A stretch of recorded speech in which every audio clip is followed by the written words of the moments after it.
All right, looks like we're at about 115.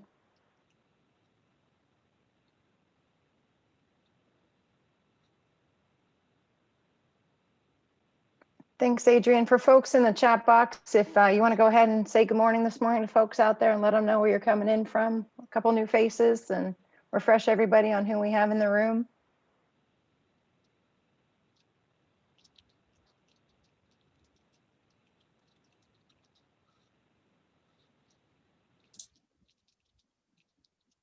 Yeah, it looks like we're still waiting a moment for Dawn to join us.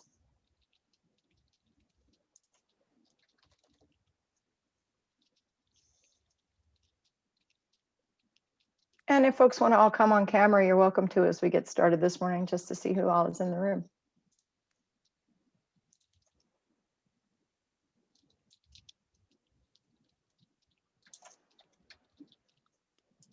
It's nice to see all those faces. Great. Now I know I'm with people. Fantastic. All right. Stephanie, you think we're okay to get started then?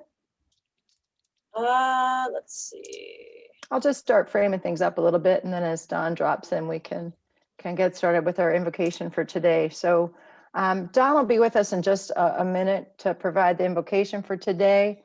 Welcome back, everyone. My name's Chaz O'Brien. So nice to see everyone's faces again this week. I'm really excited for this week. This is where we start kind of really making things and developing products. And so we spent a lot of time over the weekend thinking about how to break everybody out to make things as meaningful as we could for you today. And so we've got a good day planned that I hope. So while we're waiting for Dawn to come in, I want to refresh us on our analogy, because the project stream is going to move on this week. So we decided last week to use the project stream versus the concept of a project pipeline, which is the traditional project management wording. The story that we created last week to support our workers, this idea of a project stream where everyone's intended to take a role as a project stream keeper who cares for the stream and the people in it and helping us move forward. So the goal is that everyone, whether you're in the eddy, the little pool on the side there, and looking to get into the project stream, or in the project stream itself, is collaborating and leveraging the collective capacity and the capitals of all the folks we have in the room. We're going to talk about capital on Thursday, the different types of capital as it relates to your projects. At the same time that we're working on this, we're trying to support a long game and a short game. So the short game is developing more 638 projects and getting them implemented on the ground by the end of fiscal year 23, when that Farm Bill authorization and those pilots end.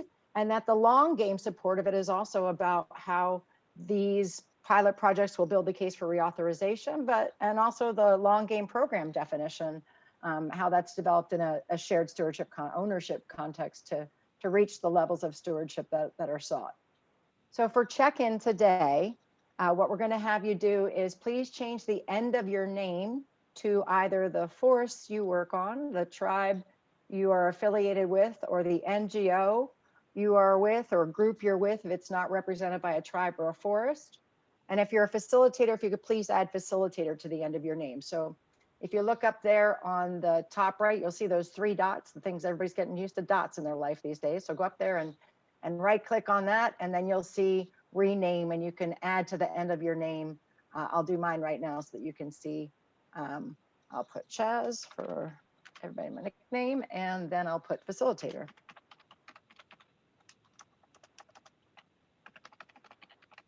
And that way, if we have any need to help folks as you get out there, you'll see my name just changed there. So go ahead and do that on yours to let us know where you're from.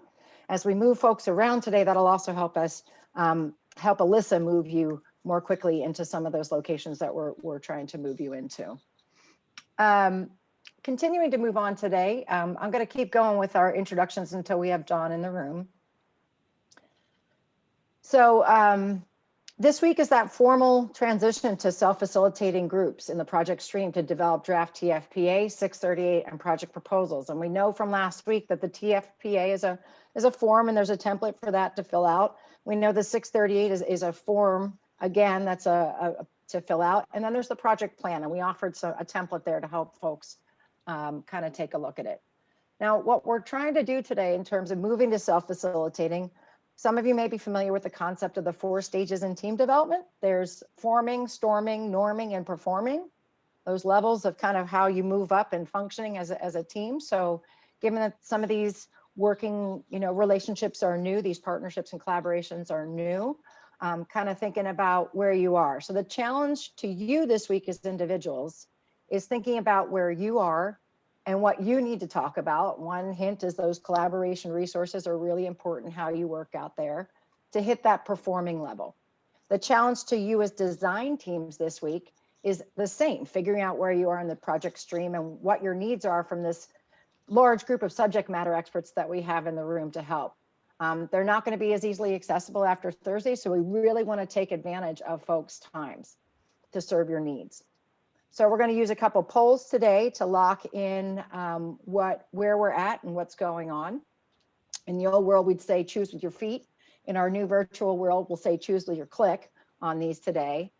So the goal for you all today that Stephanie sent out an email last Friday was to have been able to review the resources, the template, the 638, the TFPA, and the project proposal resources and templates that were sent out to you. So let's check in and do a couple polls to check in with where folks are at. Let me make sure also, do we have, still seeing if we have Dawn in the room yet? Not yet, so I'm gonna keep moving here while we do that. So today, easy question, yes or no, if you're going to be able to stay for the optional working session today. And then where are you at with your project readiness self-certification? You can choose multiples of these. And when I say draft TFPA, it means you have at least opened that form and you have saved it as with the name of your project and have filled in some content there. Would be that would be the scale kind of where I'd suggest for folks to say kind of where you're at in terms of your project. So if you've started any of that work, go ahead. And then for the other box, Stephanie, are they filling that out in the chat again as we had? Okay, so if you happen to be in the other status, go ahead and use the chat box to fill out where you're at. And again, when we say draft TFPA, draft 638, or draft project plan, that means you've at least opened up some of those resources we gave you and maybe saved one with the name of the project that you're thinking about doing and started to play with it and fill it out a little bit. It doesn't need to be completely finished, but we're just trying to get a sense of whether folks have sort of touched and dived in on those as we get started on this week. And if we have new folks in the room, I also want to just let you know that hopefully you've had a chance to take a look at the materials for the workshop, but we're working on building in a series of workshops that are technical capacity workshops. So we did a lot of the baseline work last week, and now we're moving in with some refining presentations to help folks really execute these project proposals to help try and get things moving in what we're calling our project stream. So as we get started on that, go ahead and click on your poll answers and hit submit. While I do that, Stephanie, can I check with you on anything that we need to touch base on? If there's anything in the chat box that I should be thinking of right now as we get started? No, we have a few folks mentioning that they're still trying to learn in this earlier session, being flies on the wall. Different concepts. In general, folks are just saying hello, and a lot of still learning about TFPA and trying to get more familiar with it. Great. And that's, this is really what we're trying to do. Is you see all these faces in the room today? We're really, this is a community that we have that can help each other move through this.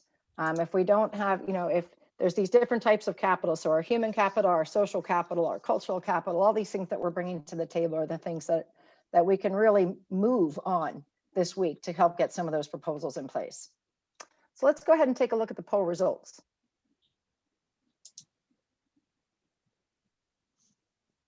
All right. So looks like we've got some folks getting started. Looks like we got about half that are in the room for the after session today and half that won't be. So we'll think about that as we move forward.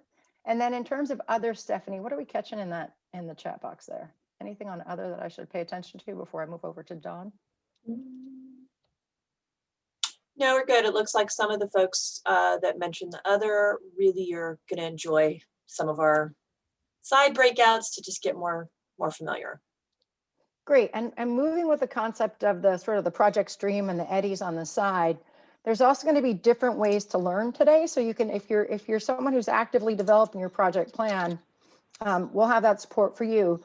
If you're someone who's in that sort of eddy, the first eddy one, we're calling it, where you're still kind of getting your toe in the water, there's going to be some opportunities for you to have specific breakouts, talk to people, and even some opportunities to do what we call fish bowling, which is you can watch some of the other groups that are here have been extraordinarily kind and modeling the behavior we're kind of looking at here, supporting each other, of allowing some of the folks that are in the earlier stages to listen and observe as they move through their process to have an opportunity to learn that way, a practical application, praxis-based learning. So with that, I can see we have Dawn in the room. Good morning, Dawn. And so what I'd like to do is, again, turn it over to Dawn to get us started, to begin with an invocation for today.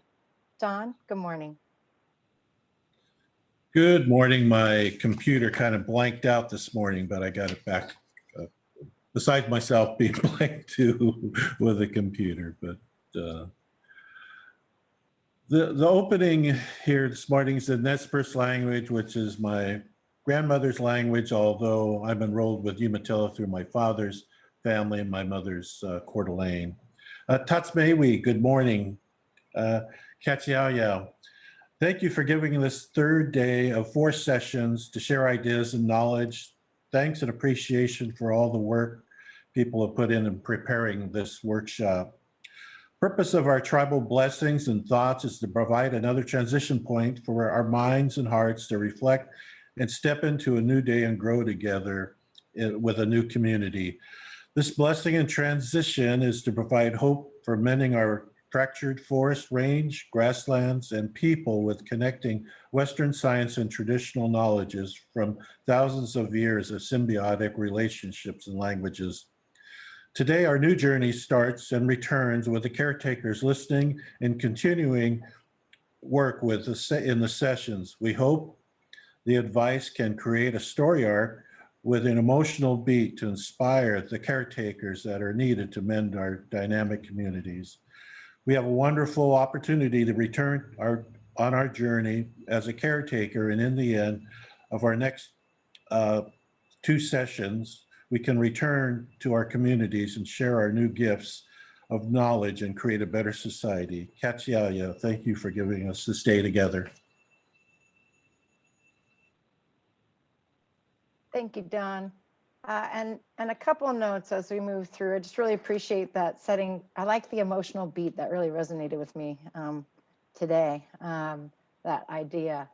What I want to do is a couple of notes to go back on. The bioregional groups you're not going to be breaking out in today, but don't forget about them. It doesn't mean that they don't have value for you to self-organize after this workshop or throughout the year. So although we're not actively breaking you out in these bioregional groups as we move forward, we're hoping that you're going to think about them as a tool and a resource for how you can connect at that next level of scale, at the bioregional scale, to see how there might be similarities between projects or ways that you can leverage your resources and your capital within them.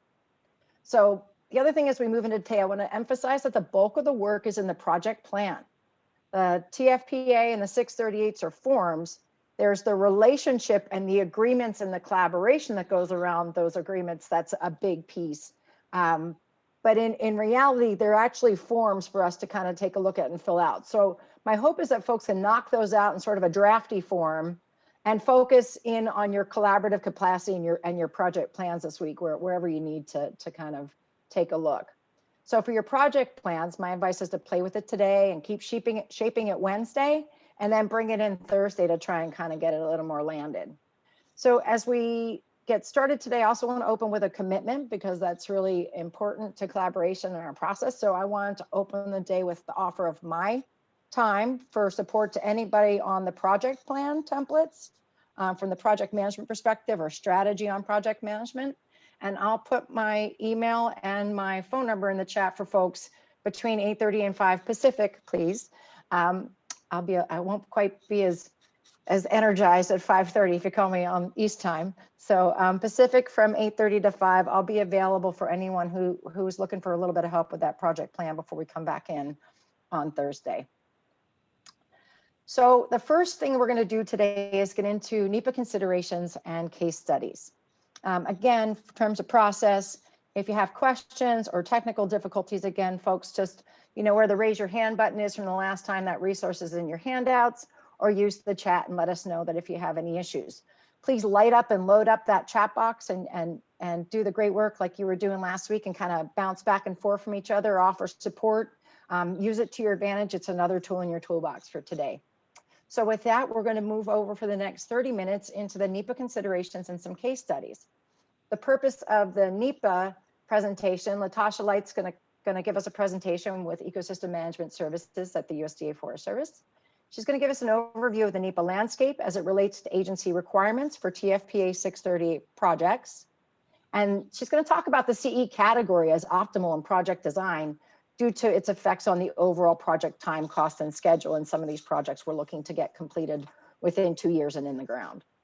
After that, we're going to move over to do a couple of speed rounds of case studies, 5 minutes each, from the Tulalip, the Leech Lake, and the Kalispell projects. We're going to look at them in order of complexity and the resultant challenges, opportunities, and lessons learned. And these presentations are kind of geared towards what your match groups need to think about as you build or hope you think about as you start building these proposal drafts. Then we'll do a little bit of Q&A, then we'll start breaking out into our breakout groups for a half hour. We'll come back and do some plenary reporting on our breakouts. And then we'll talk a little bit to close today on the work between sessions and our adjourn, and then go into the match team working session this afternoon. So that's the frame up of the day. And I'll get us started then with the NEPA considerations and case studies by introducing Latasha Light, who's with us from the East Coast today. Latasha?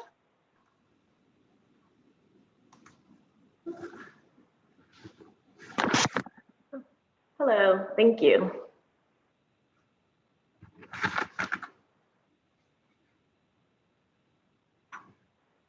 All right. My name is Latasha Light. I am a NEPA specialist with EMC. Next slide, please. So today I'm just going to give a brief overview of the National Environmental Policy Act. It was passed in Congress in 1969 and signed by President Nixon on January 1st, 1970.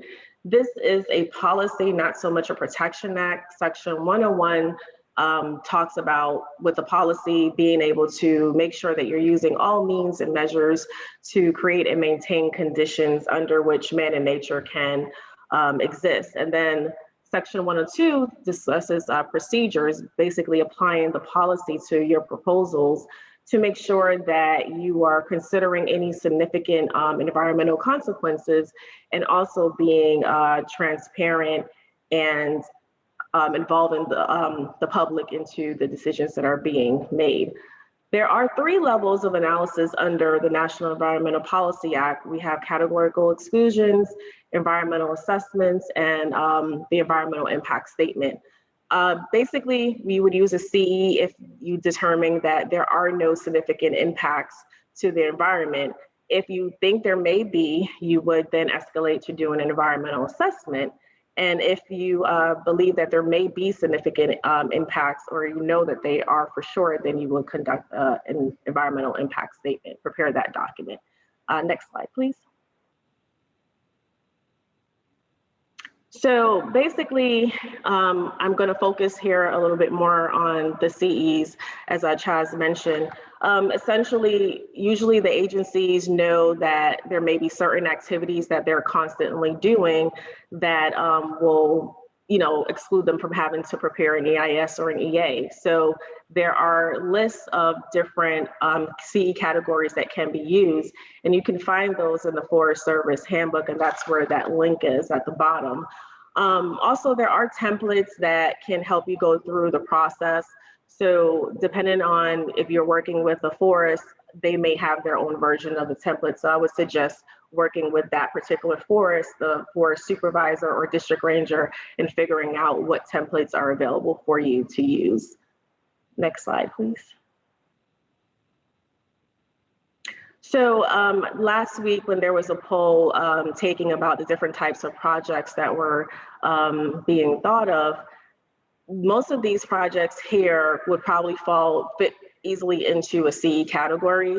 And so if you go to the next slide, please, I would just show you some examples of if you were to use CE 6 or 7, it talks about any timber stand improvement, wildlife habitat improvement. If you can fit your proposed action into one of these categories, for example, and it all really depends on what you're doing, because even if you're doing a CE, you still have to consider extraordinary circumstances. And if there are extraordinary circumstances, doesn't mean that you can't use it. You just have to maybe adapt your project to make sure that it's something that will fit into that category. So scoping is still required for all Forest Service projects. So these are still things that will have to be completed, but these are just a list, and there's others out there depending on what you're doing. And you also need to take into consideration what area you're going to be doing it in the forest. So it's really important that you work with the whatever forest that you're working with to figure out, you know, is this something that can be done in that management area as well. Next slide, please. So moving forward, I just wanted to say that if for whatever reason you decide that the project that you're coming up with does not fit into a CE category and you do have to do an EA or EIS, because of the revisions that took place from CEQ, anything after September 14, 2020, there's something that you want to keep in mind where there are page and time limits. If you're going to do an EA, you have 75 pages to prepare your document, and you have about a year or less to get that completed. And if you're going to do an EIS, you have 150 pages and about under 2 years or less in order to complete that analysis. So that's just something to keep in mind as you go through, you know, coming up with your projects. Next slide, please. Other laws that you need to take into consideration as well, these things still apply even if you're going to do a CE, EA, or EIS. So I'm not going to really spend too much time on this, but these are just other things. And there are other laws out there besides the ones that I've listed. Next. Things to consider when navigating. Again, make sure that you're working forest supervisors, district rangers, tribal officials, you're working together, you're developing the proposals together. Just make sure that there's constant communication, because they're going to, you know, because the forest supervisor and the district ranger is the person that will be making the decision of whether to sign off on this project or not and implement it. You want to make sure that you are finding out if there's any issues or hindrance that may come apart as you're building these proposals together. Next. I just wanted to highlight the EADM. It was basically just an agency-wide effort in order to try to reduce time and cost when you're producing these environmental documents. It's just something to keep in mind that there are actually tools out there where templates and processes were designed to try to reduce the just the time frame of producing a document. It's basically a way of doing business day to day, and the goal was to just make sure that there were project management and process management efforts that were pretty much work together. People work together to come up with different processes and project management involving these processes in order to make sure that there are ways to reduce the time that it was taken to prepare documents and things of that nature. So that's just to highlight that. Next slide. Other things that you want to think about, do you have any baseline environmental data, cultural information that's needed in order to make your decision? And if you don't, how quickly can you acquire this information? And again, just when you're collaborating with anyone, just make sure that you are thinking about, you know, how big this project is, because that's probably going to also be it's probably going to be something where as you're figuring out if you want to do a CE or EA or EIS, you have to also think about the scale of these projects. So sometimes you may have to do something bigger, and it really depends on the activities that you're going to do as to whether you can do an CE, or EA or an EIS. Next slide. Again, just a reminder that ultimately, even though these projects are going to be done under the 638 agreement, that the responsible official is the district ranger or the forest supervisor. So they are going to ultimately have to make sure that whatever documents that are being prepared, whether it's the Forest Service preparing it or the tribal officials preparing it, that the document, the scope, accuracy, all the content is going to be what they need to do to be compliant with NEPA. So they are going to be working with you to help you go through that process. Next slide. So these are just a list of best practices. I won't spend much time on that to keep in mind. Next slide. Again, just extra information on project management to consider. Basically, I'll just conclude that ultimately NEPA does not require any particular results or outcomes. It's a tool to make sure that you are considering any significant environmental consequences, and also just being able to inform the public of what you're doing and have that involvement. So I will conclude with that. Thank you. Thanks for that, Latasha. I really appreciate it. We're going to move through. I know we have Annie in the room, with someone from a NEPA specialist from the field. As we move into the case studies, I'm going to ask you a question, Annie. What's one thing you wish people did more of and one thing you wish they did less of when initiating NEPA projects from your experience? Or suggestions, recommended advice? Hi, my name is Ann Thomas and I'm on the Tano National Forest. And one thing I wish they would do more of is look at the big picture and really take time to determine the need of the action and not just jump into the action itself. All of us are very action-oriented folks, and we like to get stuff done and get work done on the ground, and just spending a little bit more time thinking about why we're there or what we want to accomplish. So I think I answered both of your pieces. I was furiously looking for the mute, so okay, thank you. Great job. Thank you so much to both of you. Let's go ahead over to the Tulalip project. Who will be speaking for that one for us today, Stephanie? Dan he's getting a little tied up, so Dan might actually be available later. So let's actually. Joe, should we move to Leech Lake? Let's move to Leech Lake. Are you ready, Keith? Hey, Keith. Yes, I am ready. All right, I'll pull up your slideshow. So before Keith begins, the one thing I want to note for folks is that the Leech Lake project is another one of the projects today that's been really, really kind in offering to allow some of you who are in the learning mode to observe their working today. So I want to just really appreciate that and thank those that are sharing these projects. So Keith, thank you so much and good morning to you. Yeah, good morning. Stephanie, you want me to share it? I gotcha. All right, so I'm going to breeze through fairly quick.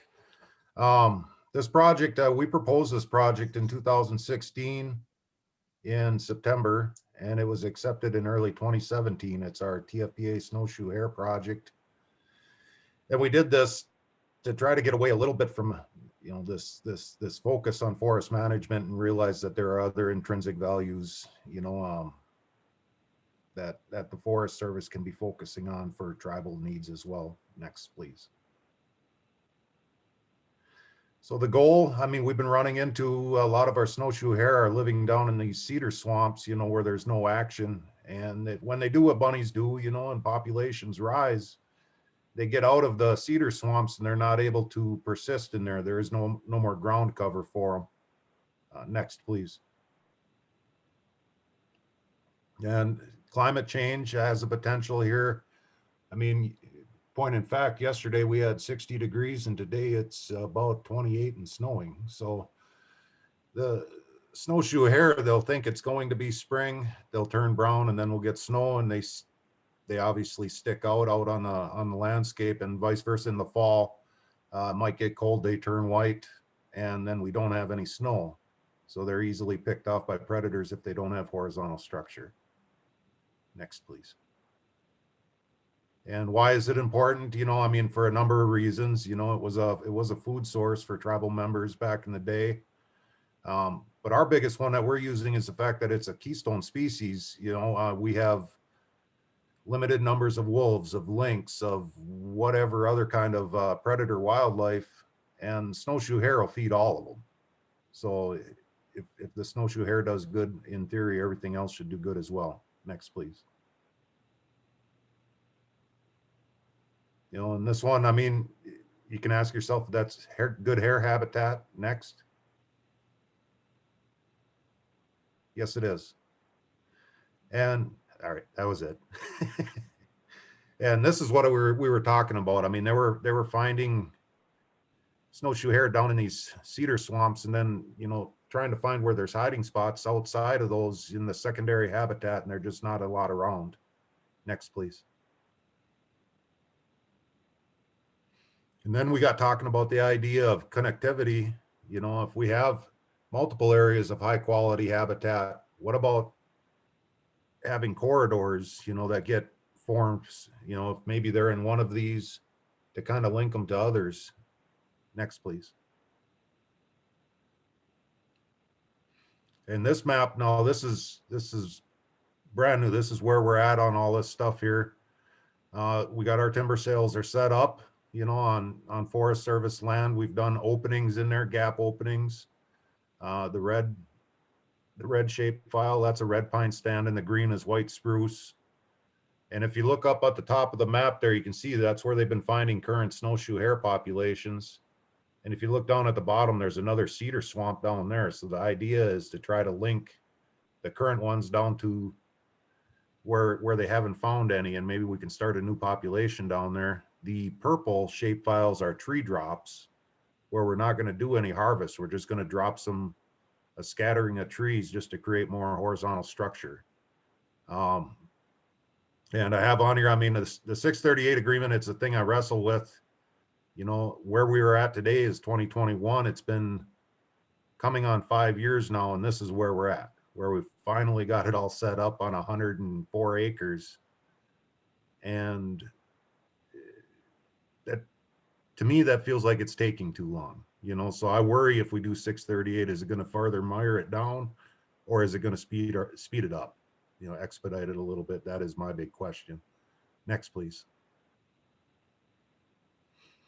We heard a lot last week about reserve treaty rights lands. Here, it doesn't fit, where our TRL is for fuels. We're actually doing tree drops, you know, and we're gonna do some hinge cuts in the spruce and red pine. So we're actually increasing the fuel loading. But we do have another TFPA project for red pine and white spruce thinning, where we have received almost 2 million in our TRL funds, where we're doing brushing work every year. But that's another story. Next, please. And so these are the TFPA projects we have so far, the ones that are in the white lettering. And then we have some that we're planning for out years.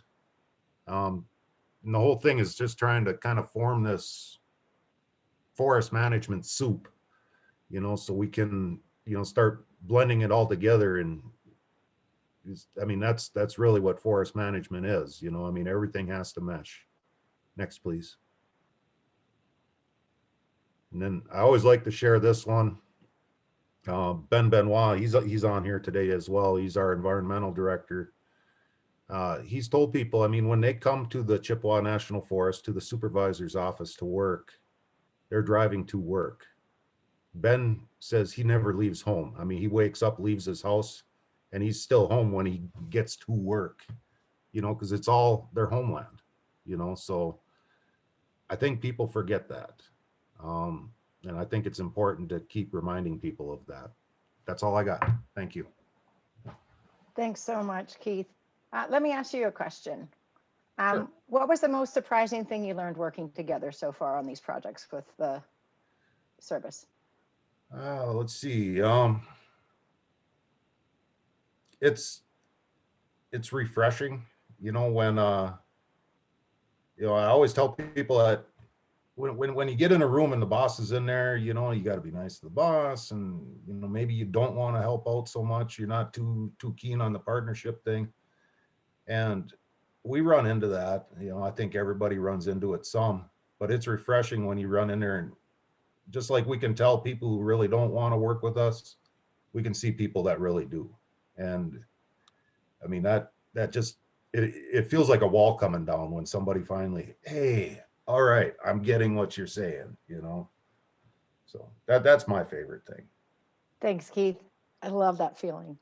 Tied to that, Cody, can I go to you for one question to talk about what you did such a nice job of, or if Reed's in the room, kind of tying into what Keith spoke about, this issue of high context and low context that we talked about. So the context with which the Forest Service approaches the projects, like Keith was saying, is, it's work, or it's this resource we care for, but how to just maybe speak for a minute or two to the different context of the tribal relationship with tribal members' relationship with land, and any advice you might have for the Forest Service folks and kind of approaching that well.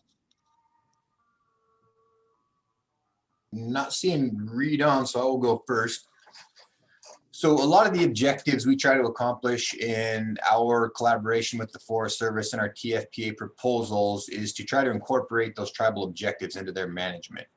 So in many situations, the forest has management goals based on their forest management plan, but unless the tribe's done a good job reaching out and making sure those tribal objectives are included, it's largely not considered in the planning process, at least. And most times isn't brought up until there's consultation about the proposal, or even sometimes during the implementation, we see things, and then obviously that's a little too late. So from a tribal context, I think it's important that we reach out as early as possible, ideally during the purpose and need development, so that we share what those tribal perspectives are with the forest, what recommendations we have for the project to meet those objectives. And then ultimately under 638, we could potentially have staff participate in the planning and development of those projects, so that when they get to implementation, both the forest goals are met and the tribe's goals are met. Thanks, Cody. That's really great. How about we move over to Kalispell?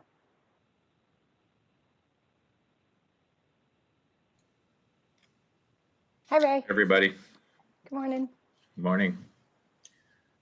Ray Entz, Director of Wildlife and Terrestrial Resources for the Kalispell Tribe's Natural Resources Department. Cody said it best. I mean, it's really integrating sort of a broader picture of values into a planning process. You guys talked about rivers. We went through the rapids and over the falls in our TFPA. We responded to probably the largest wildfire near the reservation in 100 years with a question from our leadership: are we doing enough to protect the reservation and our associated resources, working with our partners, our partnership landowners? The answer was no. So we asked for our Tribal Forest Protection Act project back in 2017, received an okie dokie from the regional forester, and off we went. So we tackled a multi-level project on 6 watersheds. So quite on the extraordinary side of scope for the Forest Service in planning a project. So the project area was 90,000 acres, with half of that being Forest Service land. And we're just finishing up the NEPA planning document and decision. So we're transitioning to implementation. Part of our story is that we have not been able to, until now, I guess, learning about 638, we put money into this project. We're well over probably $900,000 to $1 million of investment into the planning of this project. Part of that was through grants. We received a state grant from our Natural Resources Department for collaborative multiple ownership scale planning. But we've also put in, I guess, well over half of that of our own funding to try to make that project work. So we really cut a lot of new ground in TFPA. Nobody was doing TFPA from a start to finish, large scale, multi-resource planning document. So I think we didn't get a lot of help. So hopefully we can provide a little help to folks as they move forward thinking about TFPA. One of the other unique things about our TFPA is we established an interesting partnership right off the bat. We invited and included our state Department of Natural Resources under GNA as a third wheel partner in this planning and implementation process, because we saw the value in having all of the tools in the toolbox at our disposal and not some of them. GNA was important just because of access and sort of right-of-way issues with roads and different units and the multi-ownership nature of that 90,000 acre block that we tackled. So it really was a huge lift for everyone. I think the GNA program within the state was just really starting to ramp up. They were just closing on their first GNA project. So a lot of this came sort of fortuitously into an opportunity. Things I would caution people on as they move forward, especially going into the planning piece, is make sure you spend the time with your Forest Service partnership to get onboarded into how to do a Forest Service NEPA. Because I've said it 1,000 times, and Karen will probably slap me, but we don't know what we don't know. Forest Service employees know exactly what they have to do. They know exactly what to put into a resource specialist document to support NEPA decisions. Tribal Natural Resources Department's not built that way. So we are focused at that sort of big picture perspective and not so much on the details. And the details are super important when you're putting together a NEPA document to support a project. So get onboarded early to help facilitate success. And then, just keep your mind and your arms open to these partnerships, because it's easy to get frustrated with one another. It's easy to like they don't get it kind of mentality from all different sides. So maintaining that open perspective is super important to a successful outcome. And we're looking and judging our successful outcome in this planning document. We have yet to implement a single project yet. So we're really just sort of advancing into, I think, what other people have been doing with TFPA is actual implementation of projects. We just tackled it from a much larger perspective, unfortunately. Sometimes I like to say collaboration, crisis is the mother of collaborative intervention sometimes in terms of us being able to work together. But to kind of go back, Ray, thanks, that's fantastic. What I want to ask you is if you were able to start over in the very beginning, if there hadn't been a fire, if, in a perfect world, if you were starting over and just getting started with the Forest Service, what would you do differently, if anything? What would you keep and what would you change from what you did getting started? Well, I probably wouldn't change anything because I have a habit of going big. So on behalf of the tribe and sort of their mentality as being a community partner in that philosophy, probably wouldn't have done anything different other than knowing now what I know, is doing a better job of developing a stronger team dynamic across the three partners and spend a little more time with that before launching into the actual NEPA process. We did that with the public. We actually spent the year before NEPA doing a huge amount of public outreach and sort of data gathering with public to try to get them to feel like they were part of the development of the scoping document and the project narrative, as opposed to reacting to something we came up with. And that was a really big thing for us, is to try to do that additional outreach to the public. But we didn't take enough time for ourselves. So I would do that differently, is take a whole lot more time for ourselves.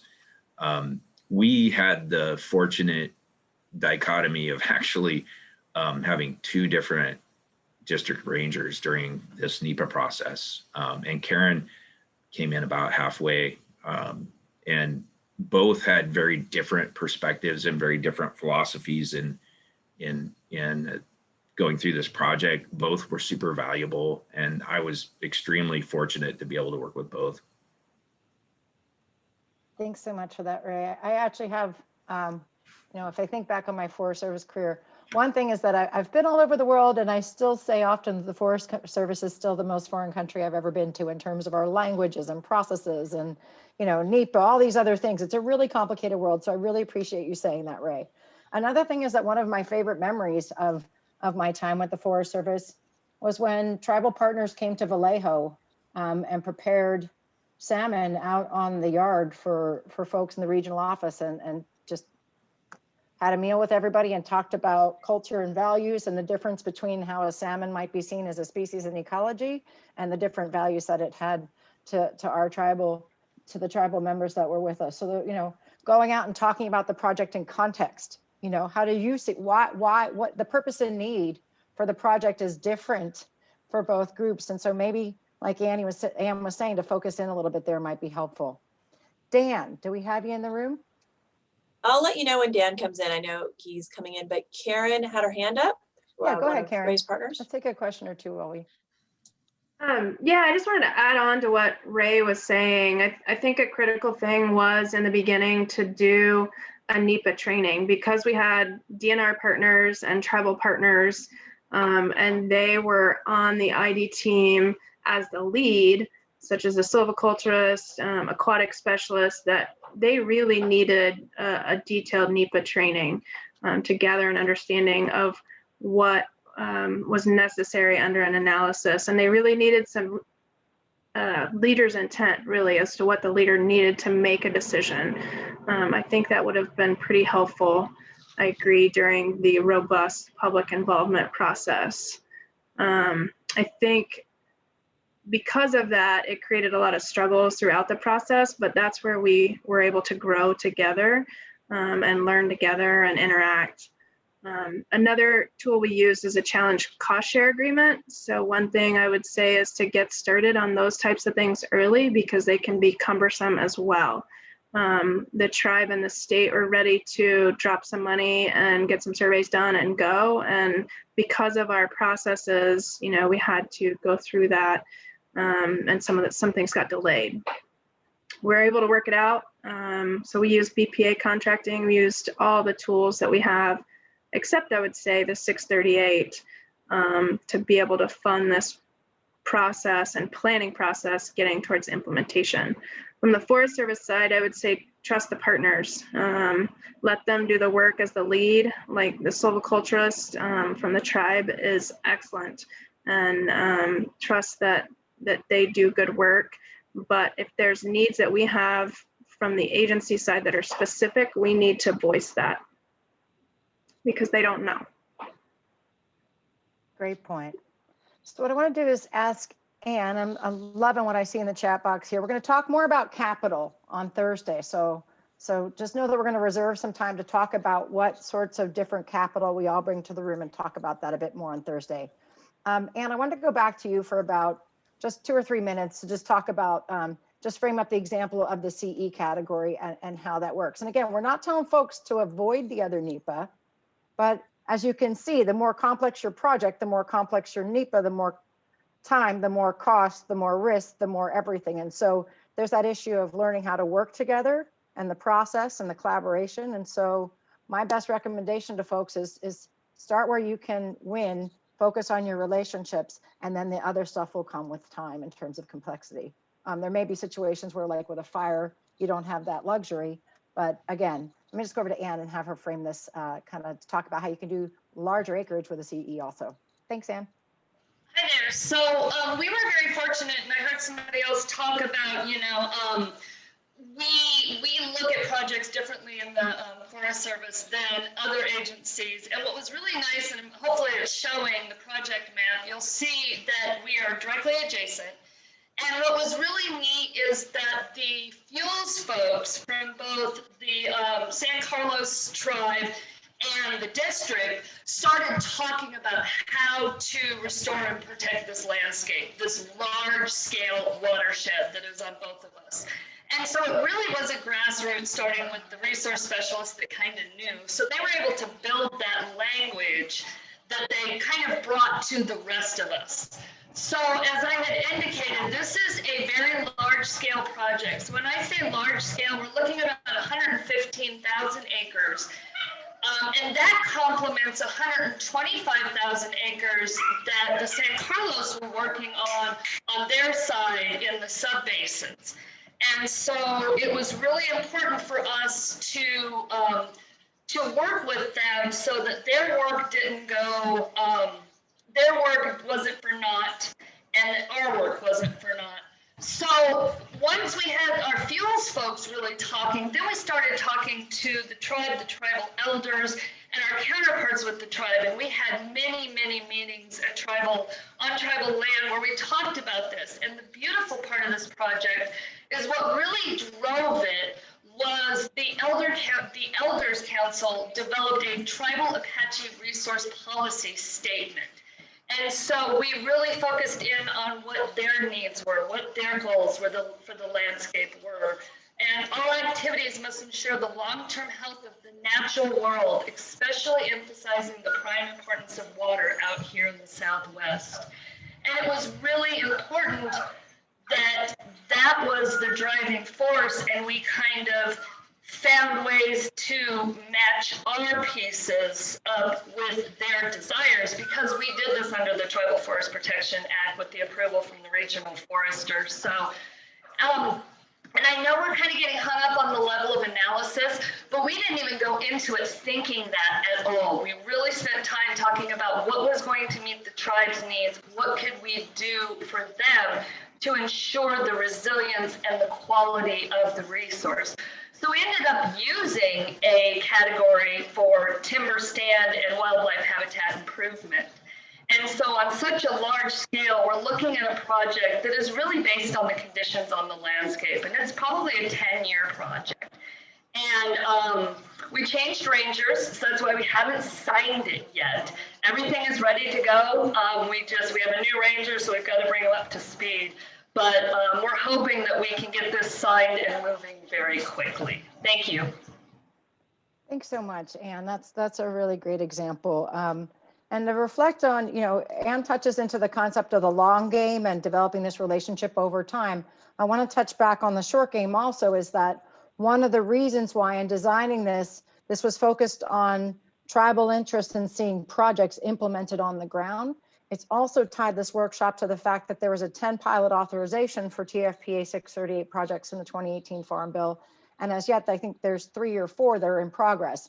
Now, having that many pilots or more by the end of the Farm Bill authorization period and the reauthorization period is going to provide data points also to support that. So getting NEPA complexity that's low enough that you're able to move through these projects and get them completed is another, it's one thing to consider in the mix. Before we move on, then we're going to move into the breakouts, and you're going to have a chance when we'll explain these in a minute about how you'll get to talk more with the folks that were, hear more from the folks that were in the room, and ways that you'll have some opportunities. I saw earlier someone on the line from the Inyo, which was actually where I started quite a while back. And I was wondering if the person from the Inyo could speak to, if they can't, I'll follow up. But the Inyo, that idea of the project plan that Cody spoke to, and plan content and how those two things connect together. The Inyo is one of the early adopter forest plan revision forests, who I actually worked on that forest plan a while back and actually worked on some of that forest tribal content of those plan components. And I was wondering if the person on the line is someone that might be able to speak to that for a minute, or if they might be able to help us find a link to that to put in the chat so that folks could take a look at that portion of that forest plan to take a look at what some tribal components might look like.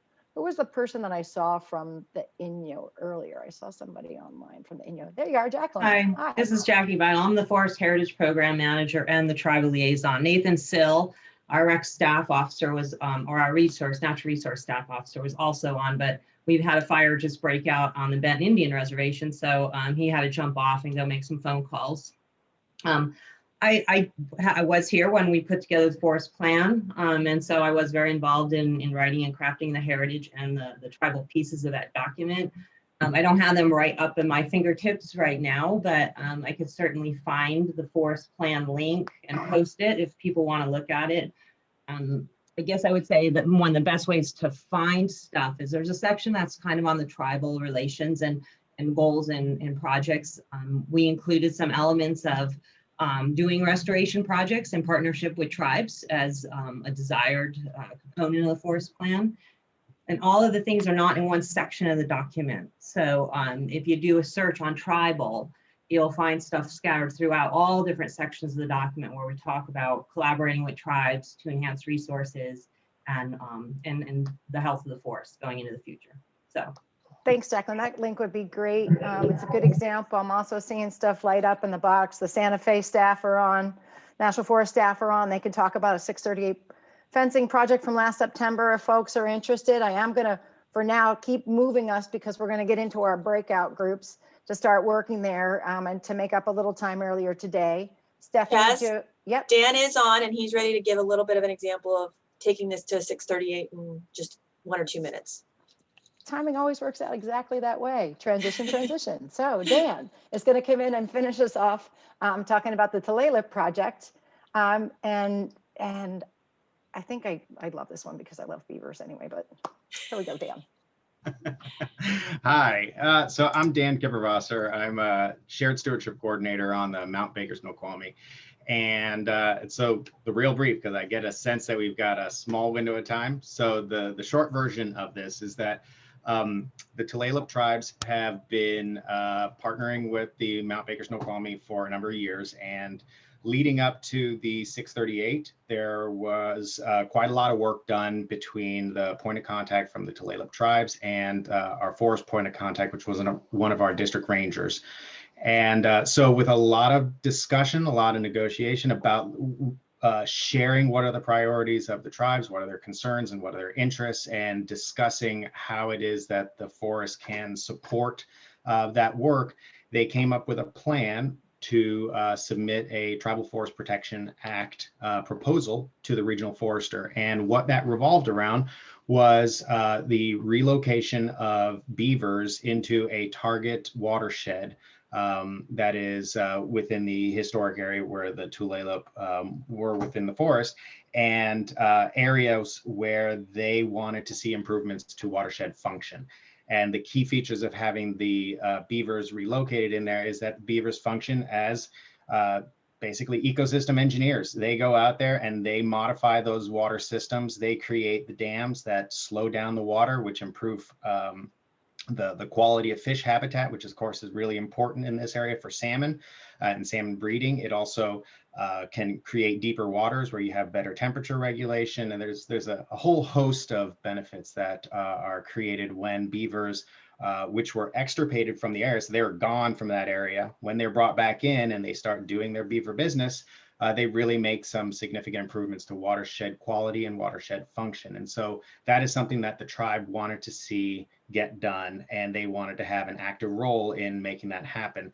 They had developed their own models for identifying the key locations of where beaver relocations could have the maximum effect.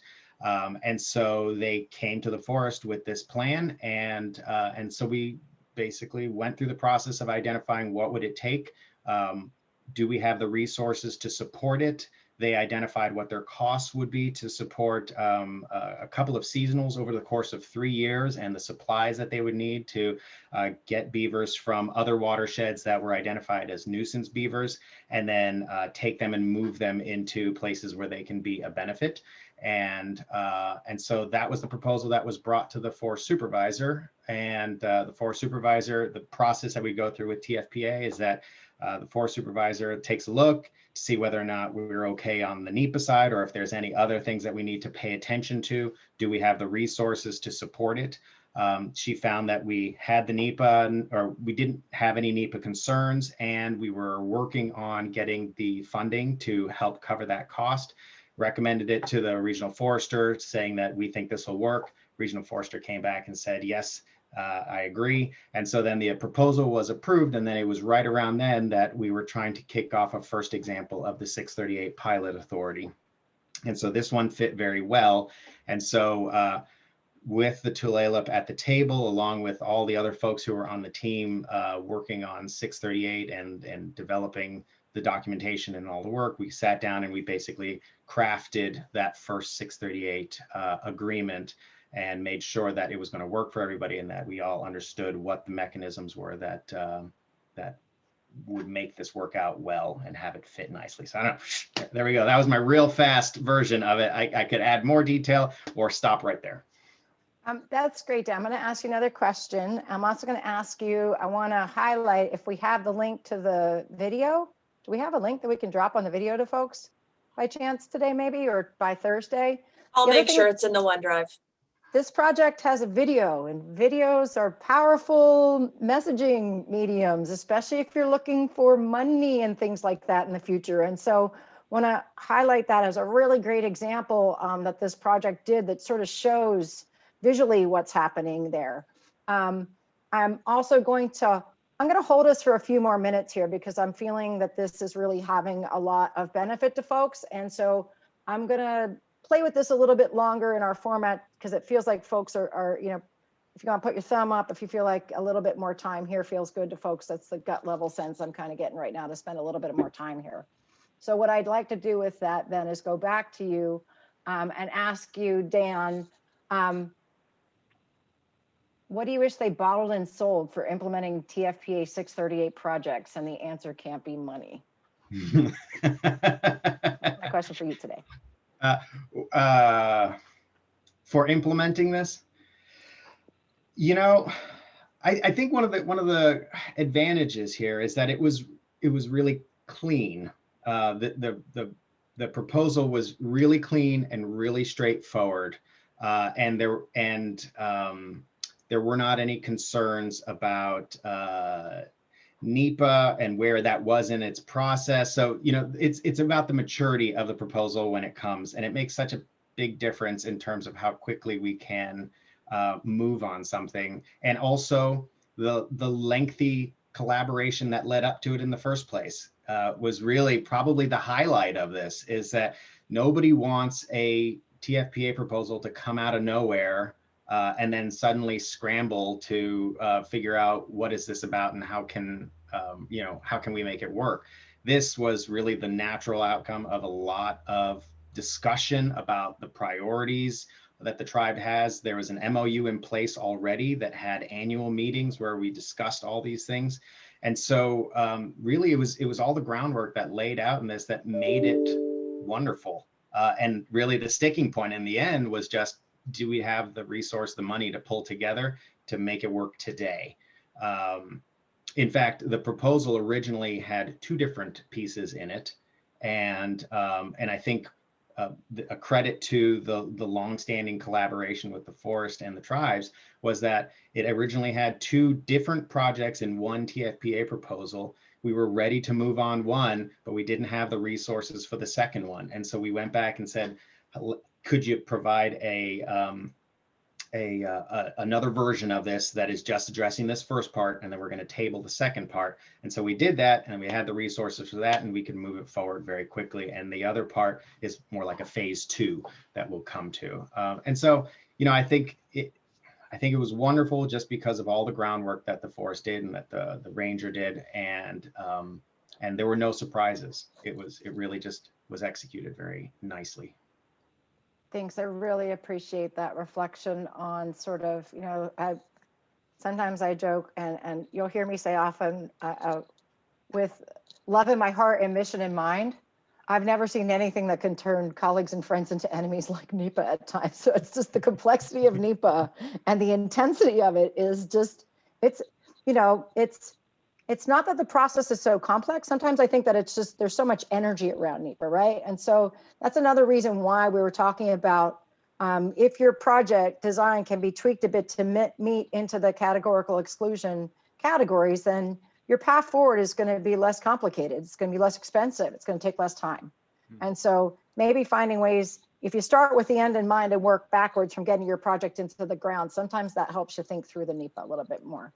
Stephanie, did we have a question? I think it was from Bill. We have a few questions. Okay. So I'm going to go to the group. Unfortunately, I think one of the folks that can answer this had to jump off. So I'm tracking to make sure if this room can't answer it, we'll get the other folks in the network to answer it. And Bill, I don't know if you want to open up your line, but Bill's question was regarding have any tribes done burning based on TFPA? Bill, I don't know if you want to open your line or add to that. See if anybody, if you haven't answered that, raise your hand. Cody, go ahead. We have it included in our Sampuel TFPA project. That one's got a signed NEPA decision. Should start implementation this year.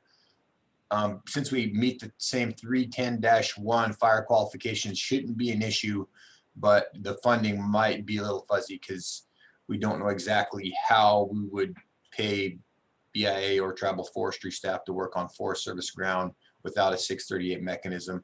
But the intent is to start the fire or the burn on the reservation side because that's where the roads and control line opportunities are. Burn it onto the Forest Service side to where additional containment lines are on the north. So we'll have burn accomplishments on both reservation and Forest Service ground, but I think the accounting might be a bit problematic. But otherwise, I don't know if there's any limitations as far as accomplishing it. Thanks, Cody. Anyone else has experience using TFPA to do burning?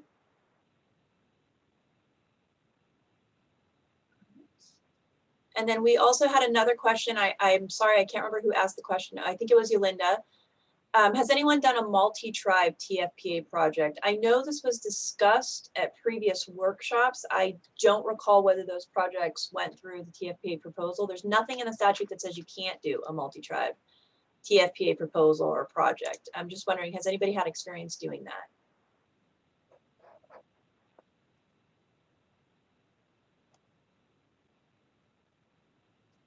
And Anne had a good point. Didn't Brian Ruger and Tule River do burning for their project on the Sequoia National Forest? I think that might be an example of burning as well. You know what? It was part of the decision. So I'm left before implementation happened, but it was shaded field breaks, understory burning. It was a lot of work on a good chunk of land. So that's another one that's a good idea, or that's a good example, sorry. Thanks for reminding me that. You know what? I will follow up with folks with Brian and get a sense of the implementation on that and talk to the folks at Tule River Indian Tribe. And put that into the resources before Thursday. And I'm noting there that Victoria, I saw your note there about TFPA overshadowing the question of the issue of TFPA. It's interesting as we came into this, and I've been learning the way that I think about TFPA, and I'm throwing it out there into the group too as a non-expert, is that I think of it like the forest plan. The forest plan is what sets the tone, and it sets the sort of direction of how you're going to work together and what work you're going to do, but it doesn't say exactly what work where. So the TFP in my mind is kind of like similar to how the forest plan acts to forest management and implementation. The TFPA sets up the context for the big Y and the little y of the tribes and the Forest Service are going to work together. It frames up the types of work and the nature of the work that you might do. And then the 638 projects tier to it that form, and then you've got your project plan for how you implement off of it. Dan, I'm seeing you nod a little bit. How's that landing on you? I really like that that way of capturing it, because I as we go through these, I keep seeing folks kind of like inextricably tying 638 to TFPA. And there's just so many other ways to tackle things under TFPA other than 638. 638 is a unique new thing, and it can do some new and special things that other authorities can't. But generally speaking, TFPA is just the justification for doing some work together, and then laying out what that end product is, what the end result is that you want to get to. But then after that, it can be a regular contract, it can be a stewardship contract, it can be a service contract, it can be any number of things to actually implement it. And it could be a 638 agreement. It can be a cost share agreement. It can be all kinds of different things to finally put money on the table to make something happen, or put wood on the table to make something happen. 638 is not the only one. And so I think backing out to TFPA as really just the mechanism that we use to agree on what the need is and how, and then what is the work that we want to do, is probably a great way of framing it up. And great points there too, is that one of the reasons, as I tried to kind of get my arms around sort of what was needed and how to help through these sessions, we kind of landed on, if there's, 638 projects are one way to show the relationship up to the TFPA, and there's an opportunity and a need to develop 638 projects. So that's really where we were kind of focusing here. But like you said, there's this whole umbrella of choices, of mechanisms. You can kind of choose your own adventure on that and pick what agreement or tool works best for you. There is still the fact that the Farm Bill actually put sort of truth to power with this and kind of created some energy here. That's another reason why we kind of, if I looked at this, I was like, this sort of seems like a space where it has some energy to it that might be helpful along the way if you focused here. And so again, it wasn't intended that this is the only way to approach things, but we really saw a port, a venue here, a boat to get into in the stream, a larger boat to kind of get in the stream on here to move through. Stephanie, how are we doing in the chat? Check in there if we have anything else. We had a question, we had a comment from Jason about really liking the idea of programmatic TFPAs, in case folks saw that. And then there was a question about where the TFPA proposals are recorded. There was some work in forest management, and Intertribal Timber Council coordinated with Forest Service in using it as monitoring data, but I'm not sure how up to date that document is. So there are documentations of TFPA proposals proposed, as well as TFPA-like. So for some of you, particularly those in Alaska, as thinking of TFPA as a foundation and maybe not doing the proposal, but the concepts and the purposes of the statute being enacted in the proposal, there was some record keeping done at least up to the last 2 years ago of TFPA proposals. And we can follow up with Alicia and other folks at Forest Service on where that tracking was and see how it can be made available, if at all. Great. And just as we jump, there's two things to think about. So not just, programmatic TFPA, that really resonates with me about thinking about the whole. Also wanted to go back and say again, even though we're not breaking into your bioregional groups, that's where that level, that band in the stream has some power here for you all to communicate. There's also, your projects may be different, but if there's a group of projects happening under categorical exclusion categories, well, what happens if you look at leveraging your resources and getting someone who can, a contractor or someone that can develop numerous CEs for you at a lower cost? They might be different types of projects. So thinking beyond, if the money is going directly to a unit to implement, still think about what value you can get from when you kind of group up at those larger levels. So can you take a look at what the NEPA is across your bioregion and what types of projects you have and how you might be able to help each other or connect those projects so that the level of effort on executing the NEPA or project planning you can have some cost and time savings there, or something to think about.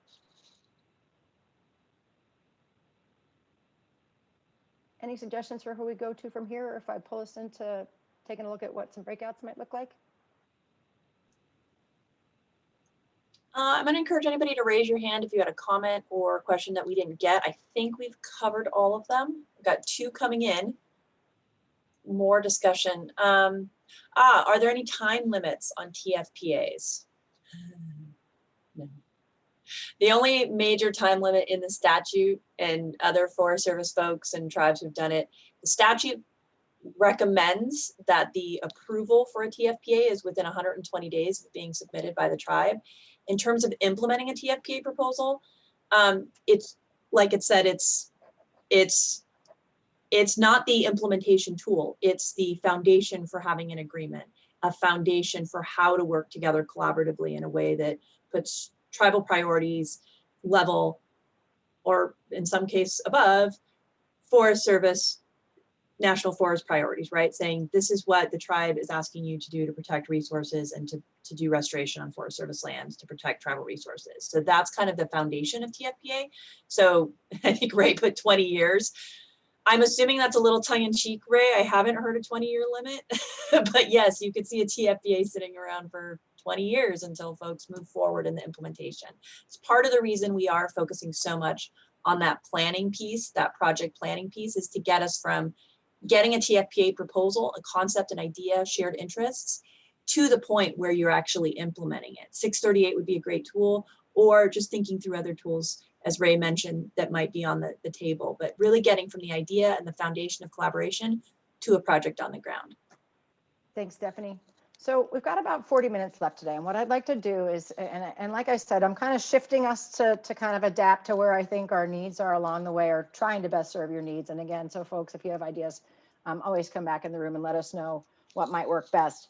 Because we have about half of you staying for the breakouts afterwards, what I'd like to do is spend about the next 5 minutes taking a look at what the breakout rooms would be and getting us into a little bit of a smaller group to have some of these conversations a little bit further. You can answer some more of the questions that have come up, or you can also, the main goal of this is to really think about what are the next 3 steps you would take in the next 30 days to get to a TFPA draft, a 638 draft started, or a project plan draft started. So just thinking about just within 30 days, you know, like if you're thinking about a 100-day plan as we leave here, something like that, some way of making it manageable. In the next 30 days, if wherever you're at, what would you do to kind of help move forward a draft TFPA document, a draft 638 document, and a draft project proposal?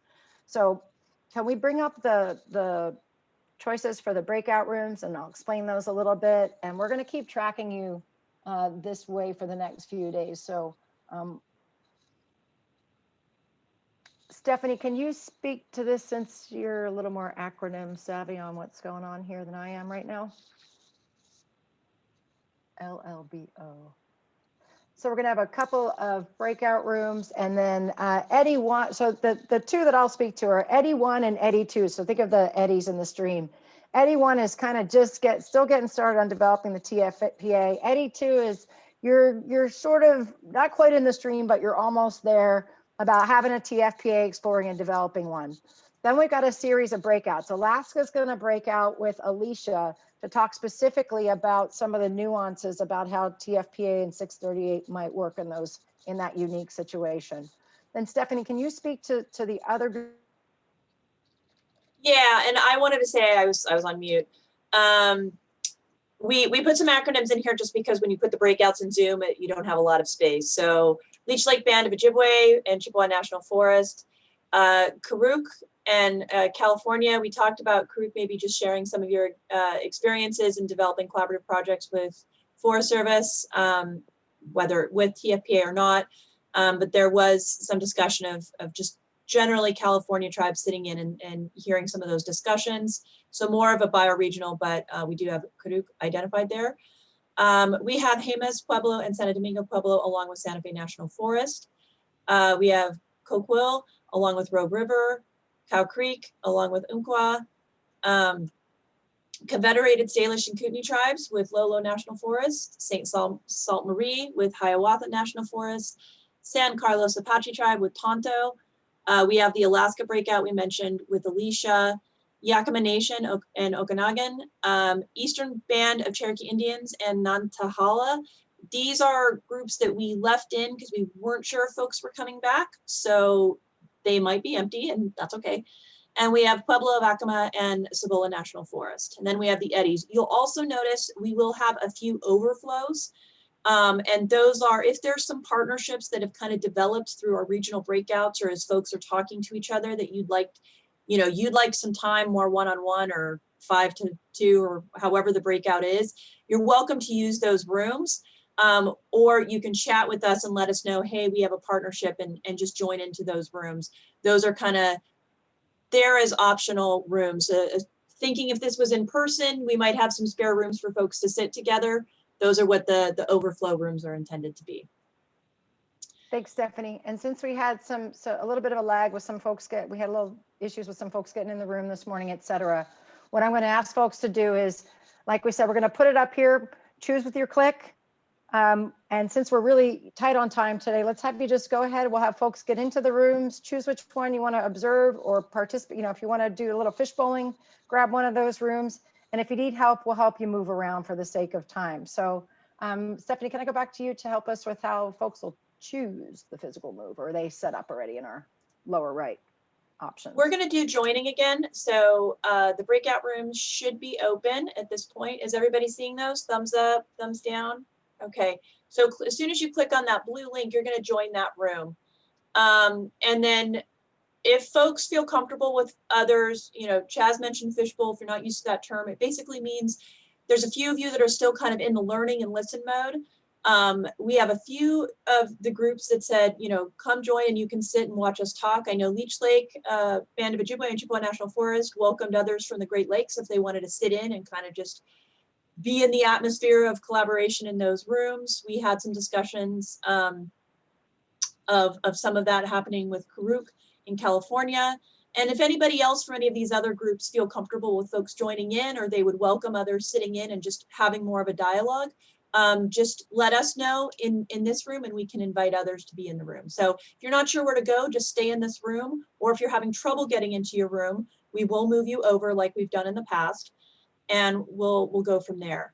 If you're not seeing the rooms, so anybody who's not seeing your rooms, why don't you raise your hand? If you look on the participants, there's that little hand you can raise, or visually, and we will get you into rooms. You can also do under the reactions or raise hand. Stephanie, we had some issues with the breakout rooms, so I'm closing them. They will be closed in 20 seconds and I will relaunch. So everybody could just hold on just a moment, and thank you for your flexibility here. Oh, okay. And while we do that today then, so a lot of you have had a chance to get to know each other. There may be some new folks in the room. Maybe just spend a minute to get the new folks to introduce themselves real quickly, but just take advantage of this. It's kind of like the quick fire challenge in Top Chef. If you watch Top Chef, where instead of having all day to make this, we're going to have about 20 minutes. So we're going to do a quick breakout and then we're going to come back. So focus in on what would be the next 3 steps you might take in developing a TFPA 638 or project proposal, or if there's any other items that come up for moving your group forward. So again, as she opens those back up, go ahead and just select a room. If you end up unable to select a room, you'll still be in plenary and we'll help move you around the main room. Sound okay? Alyssa, did we close and now we're starting them back up? Yep, they should be open now. I see some folks moving around. So if you are unable to move yourself, just stick around in the main room and we can assign you. All right, and I have a couple folks that have indicated where they need to room, so we'll be tracking the chat and moving you in there, as well as those with your hands raised.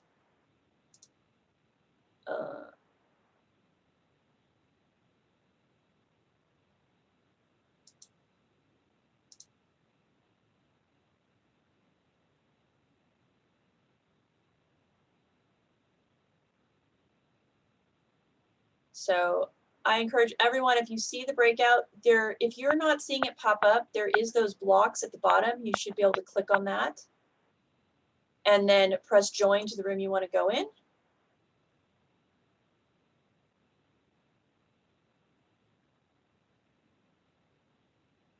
All right, and then we have a few folks indicating they're having trouble. For our subject matter experts, just stay in here and then we'll move you in. Alicia, why don't you go to the Alaska room unless you need moved? Looks like you do.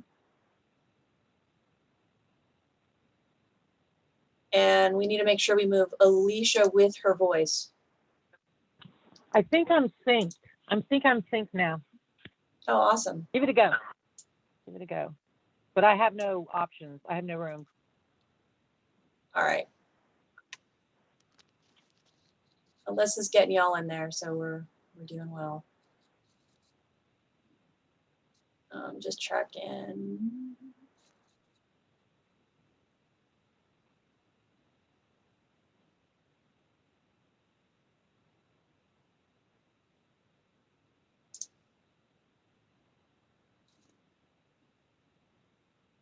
Alyssa is our hardest working person on this Zoom call. She gets my biggest virtual box of chocolates. Right. Thanks, everyone. And my special rolling cockroach. Which is just super fun. Stephanie, I'm going to go check on the other rooms. We should have Latasha and Plenary, and I'll just go check or jump around and come right back. Yep, that sounds good. Hey, Stephanie, this is Phil Rigdon. Could you put me into mine? We're working on getting, Alyssa unfortunately is the only one that has the ability, so she's working down the list on getting everybody in. I am, and thanks for your patience, everybody. And Stephanie, could you remind folks what the breakout room names are if they are unable to see them? Yeah, so the breakout room names, we have Leech Lake Band of Chippewa National Forest. If you are in the Great Lakes region and would like to just kind of listen in, you are encouraged to do that. And just put in chat where you have. Alicia, I hope, is now in our Alaska room. We have the Karuk and California room, which looks pretty big. So it looks like we've got a lot of folks in there. We have the Jemez, San Domingo, Santa Fe National Forest room. I'm actually going to pull up that slide again to help folks. And then we have, let me pull it up and then I'll. The Cocoa Rogue River National Forest. We only have one person in that group, and we have Cow Creek and Umpqua National Forest. We have. If we can get Keith into Leech Lake. Sorry, I can't speak today. Yes. Yeah, let's get Keith over there, Alyssa. And Ashley needs to go in the Leech Lake room as well. I'll head to Krug. Thank you. And I'll send Melanie over there shortly to help out. Hi, Stephanie. Hey. Hey, this is Rebecca. We are looking for Paul Thompson in the Hiawatha National Forest, Sault Ste. Marie breakout. Perfect. Paul, So we might be grabbing you.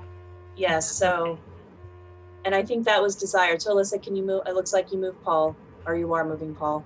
Thank you very much. Okay. No problem. Thank you. Good practicing. Everybody's figured out. Come to the main room and ask for what you need.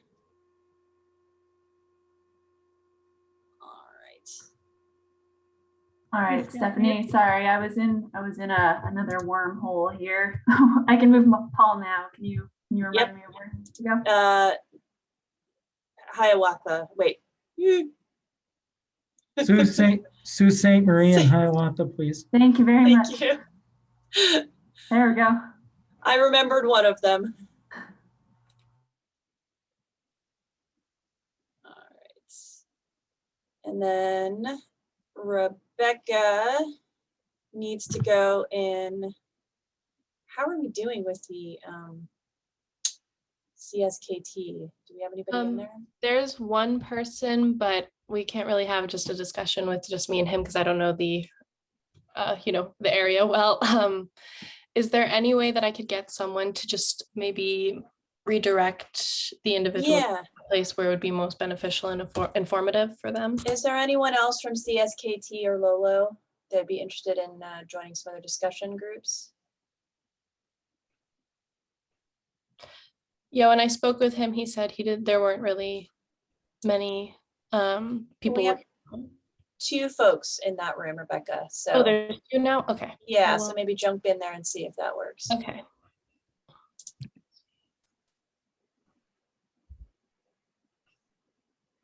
All right. Stephanie, this is Lynn. I'm just going to hold tight till you tell me where you want me. Yeah, I think if you just stay here and then folks will come in and get you as needed. That or sounds you can good. I'll- bounce around. Yeah, Okay. makes it I'll be easier to back in a find few. find you. Good. You know what? Actually, why don't you go in Eddie room 2 and see if you can help Stephen, because that's where folks are really thinking through the different types of proposals and agreements. Sure. I'm going to take a quick break and then I'll jump in there. Yeah, that sounds good. And Alyssa, can I leave you to check the chat and go, because I need to facilitate, well, Susan's in there, but I need to make sure they're okay. Am I going somewhere? Because I had one of, I was listed as one of the breakouts. Oh, yeah, you know what, Anne, I think if you were okay Hi there. hanging out with San Carlos, Victoria's in the room, so you're welcome to go in there if you want. I don't have the stuff on the bottom, so somebody needs to put me somewhere. That's why I'm waiting. Oh, got it. And I just put you into San Carlos. Okay, that's why I came out. I'm gonna go back in. Bye. All right, bye, Laura. You might need to, there you go. So when you are added, you'll get a thing to join and approve that join, so just keep an eye on that. April, where would you like to go? I can't tell if you sent an email on that.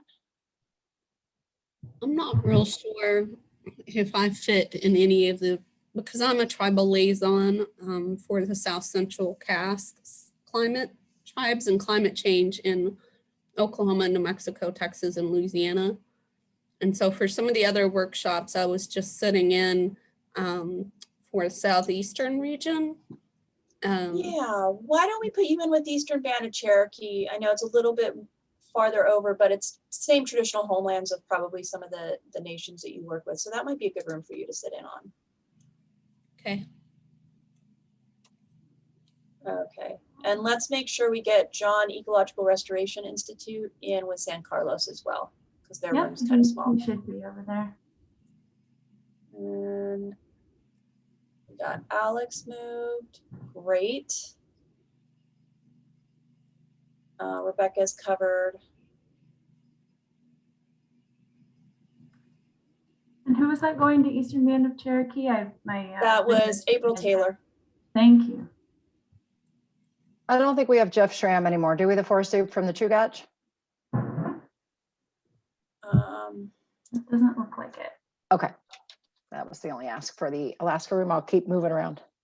Okay, can you check on Eddie 1, Chaz? Because I'm helping coordinate getting folks where they need to be. Yes. Stephanie, I can take my handle of this if you need to go. All right, great. You've got that. And then I'm going to find out where I need to go.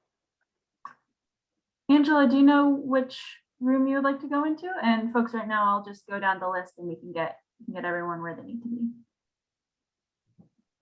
I did it, but anyway, I'm looking for ED2. All right, Eddie 2. Eddie 2. There we go. You should see something pop up for you right now. Thanks. You're welcome. And let's put Sandy, I know we kind of had you in a room that no longer exists now. Let's put Sandy in the Eastern Band of Cherokee, and I think that's the only thing else that I can help with. And Melanie can go wherever Chaz says we need someone. And I'm going to go to Eddie 1. See you later. Great. Bye. Bye. All right, Dan. Dan's a subject matter expert. So you're gonna hang out in the main room? Until I'm told otherwise. All right.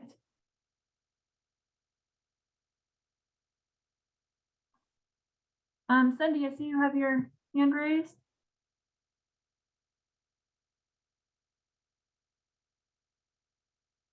It might be a relic. Let me know. Is anybody else waiting for a room assignment that has not received one? I'd like Eddie 1, please. This is Simone Auger. And Jay, I'd like to go over to the CBLA. Okay. Okay, I can get you over to the CBLA. And Chaz, do you have any insight as to where Simone should go?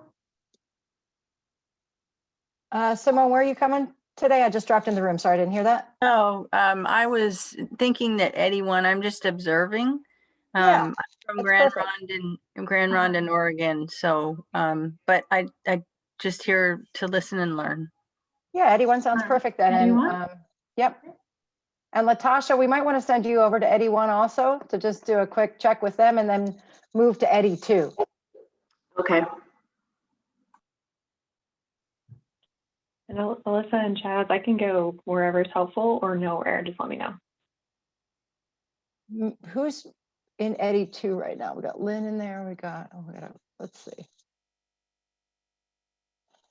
Dan, I'm wondering if you might be a good drive-by on Alaska, because they're talking about how Alaska is a little different. But I just think your project experience might be valuable there if you want to drop by and say hi to them.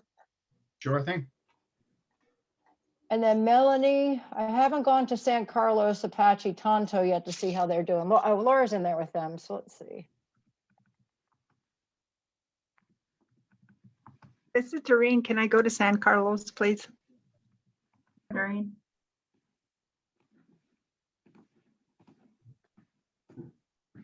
This is Sandy on the Little hard hearing you, Sandy. Where did you say you want to go? Or maybe use the chat?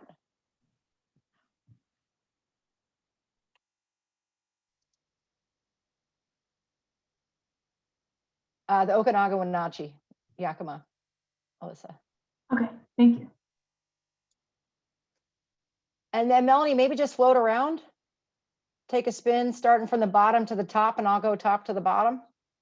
And then Jacqueline, where would you like to go? Or is she not with us right now? She has been assigned, so I'm not sure if she stepped away.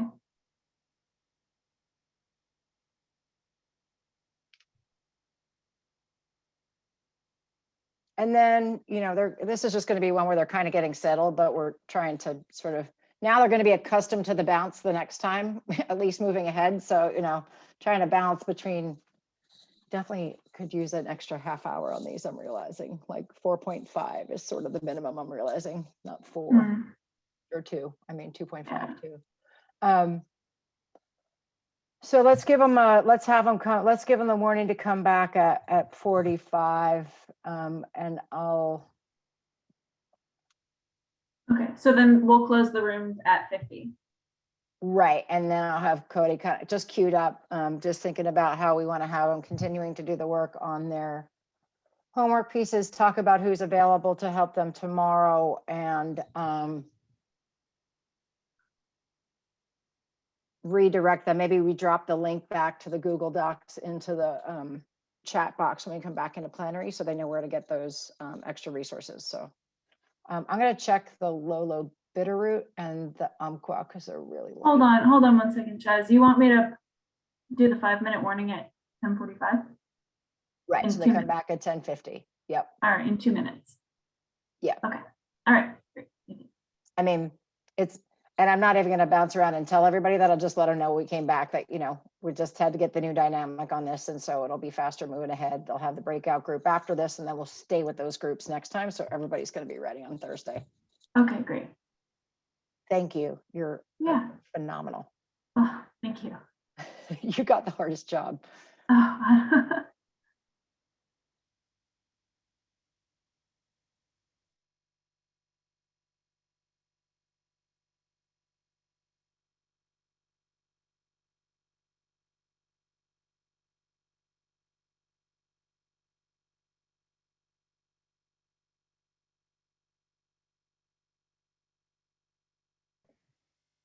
Hey, Alyssa.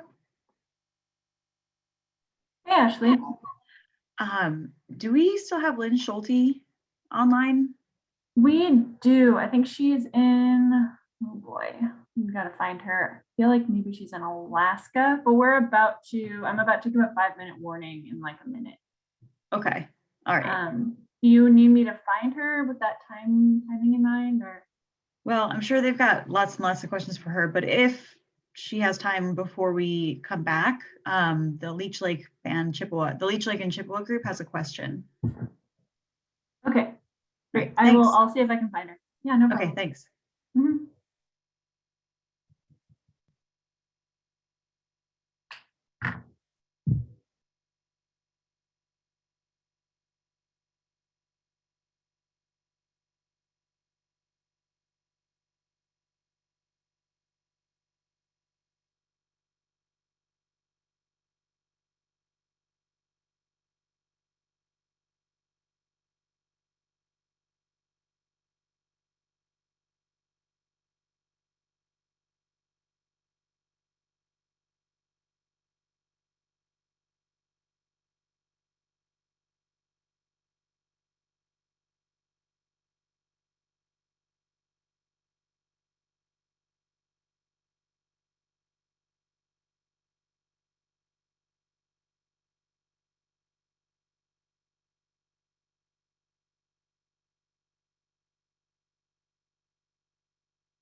Hi, Lynn.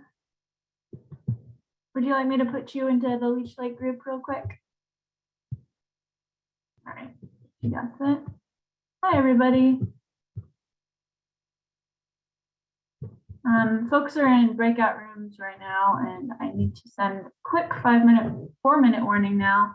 We'll be bringing everybody back here shortly.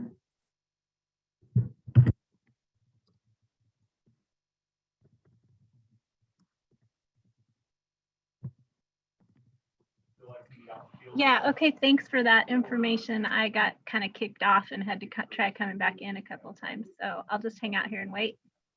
All right, I can also put you back into the room that you were in if you'd like to be there for wrap up. I didn't make it into one, so I'll just. Oh, okay. All right, sorry about that. Okay. We'll be doing this again, so hopefully it'll be more streamlined next time. Okay, thanks.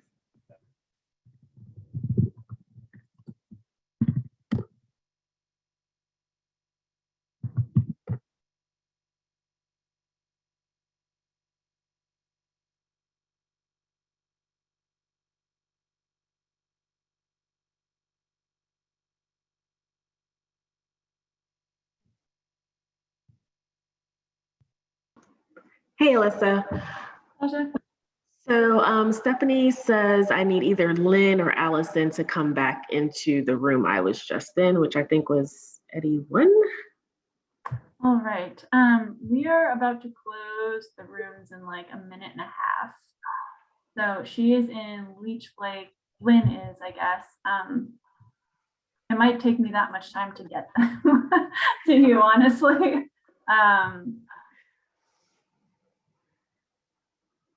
I'm not sure.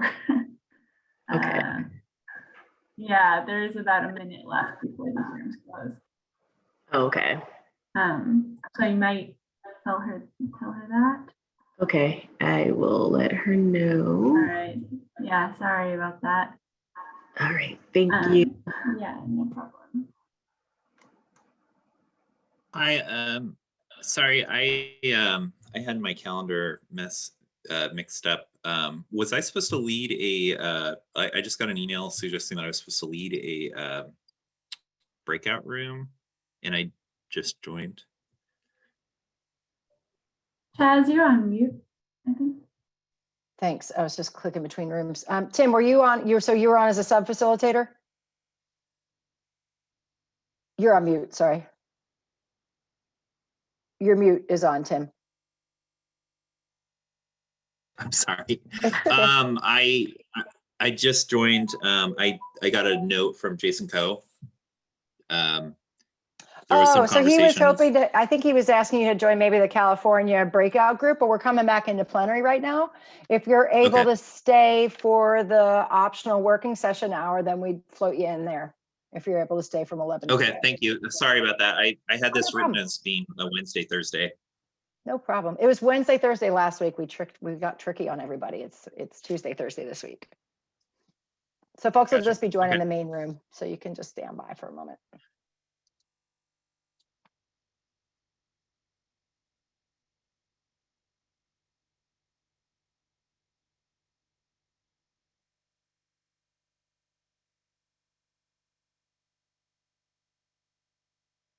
Can help be a note taker and a volunteer to report out. Oh, we're going. They're moving us.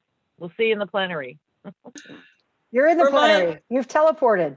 I literally I know. finished answering the last question we had in the chat box for Eddie 1 as we were leaving. Hopefully you guys captured that. I spoke really quickly. We don't know what's happening. We don't know what's happening.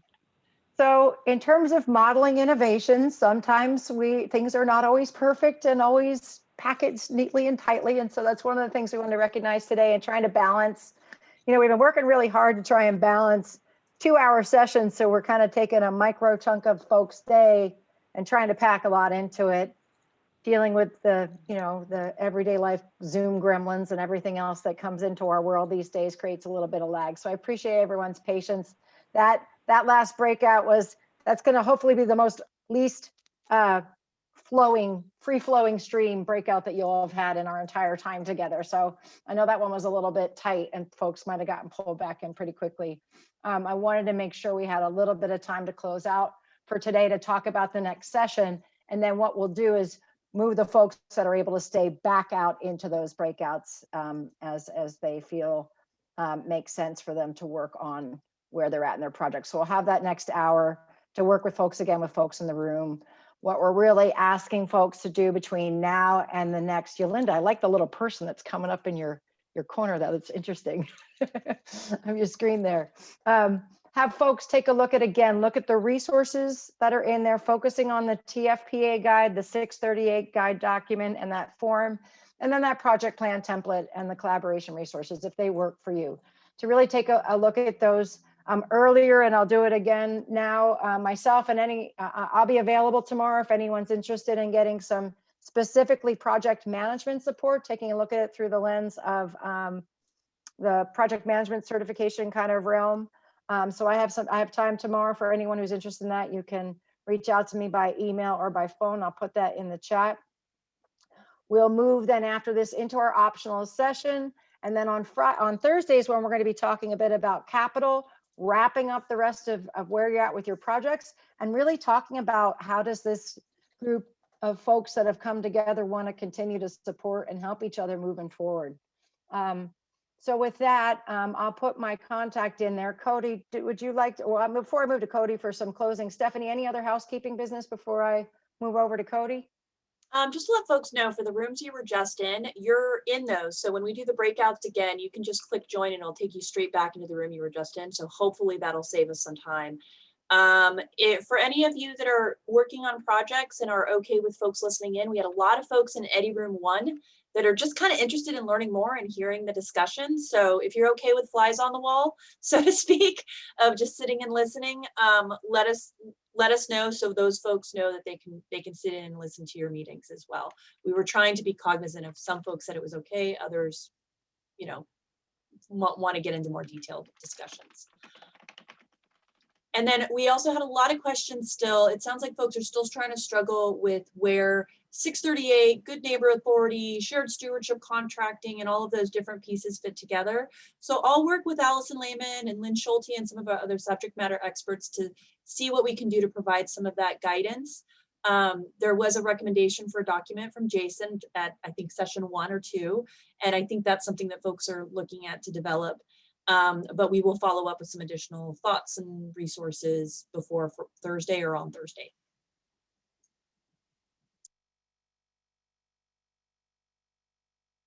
Thanks for that. Cody, you want to close us out for today? Yes, just want to thank everybody again for the participation. A lot of good questions in the chat box again. Hopefully we're doing a good job answering those. If not, please reach out to us between now and Thursday, and we will do our best to answer them for you. And hopefully that helps spur more dialogue for Thursday and gets us to at least some TFPA proposals here in the next month or two.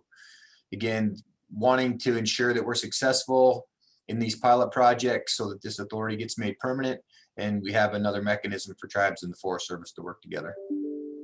Thanks for that, Cody. Gary, do you want to add anything before we close out today? Church? I can't get off mute. No, I'm good. I just want to thank everybody for joining, and you know, in a week and a month from now, when we're all back working in our forest, just remember that the Washington office and the team that are here and the work that's being done, we're here to help answer questions and help to continue to develop. So thanks again, everybody. Thanks for that, Gary.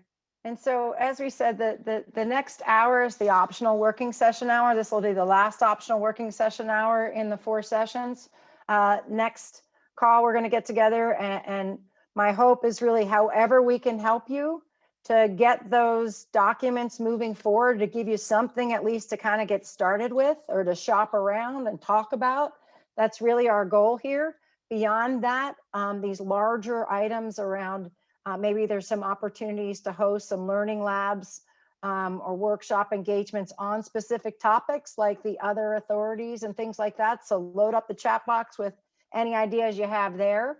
I want to really emphasize also that, you know, this group, where you go and what you're able to do is really up to you in terms of defining a path forward. So I'll be asking on Thursday, you know, what do you have to, what's one ask and one give you have as you kind of leave the room today, and to think about how at your project levels, at your bioregional levels, and collectively, nationally, this group, how can you empower each other, and what resources might you need that would be within easy reach of the agency to support, or ITC, in terms of, you know, something for me, the thing I think about a lot is how do we create a virtual collaboration space for y'all to keep talking to each other? So it's not just static emails from one person to another. You know, is there some place or some space we can create, like, you know, a social network kind of an environment where people can ask questions and get help on things?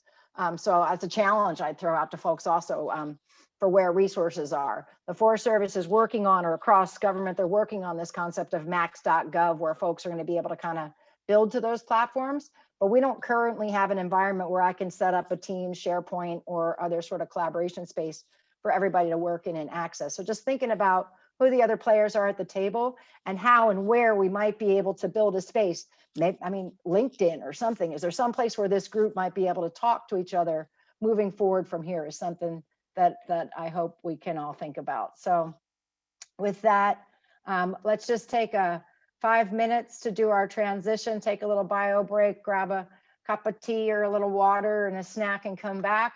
And we'll get started at 11:05, and you'll be able to go into those breakout rooms. And we're going to just keep running at it to give people help where they're at with what they need, and move things around.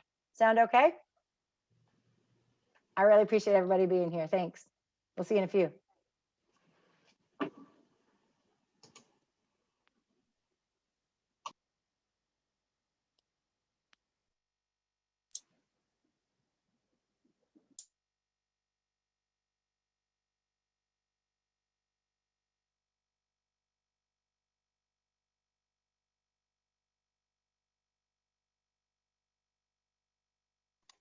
I forgot how I get into my breakup group. I can't hear you. Struggling to find my unmute. We're going to do the breakouts in the next 5 minutes. We're just giving folks an opportunity to stretch and do a bio break before we get into them. So as soon as we come back, it'll pop up and tell you to join the room you were just in. Oh, okay, thank you. No worries.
Hey, Stephanie, did you get my chat? Would you mind sharing your screen and showing how to navigate that Google Drive? Yeah, I'm about to actually pull some of those documents so that I can do. Let me stop sharing. A 5-minute break. I'm Okay, just let me doing a actually quick chat review. make sure I get to that first, so you don't have to see all the craziness that is my computer right now.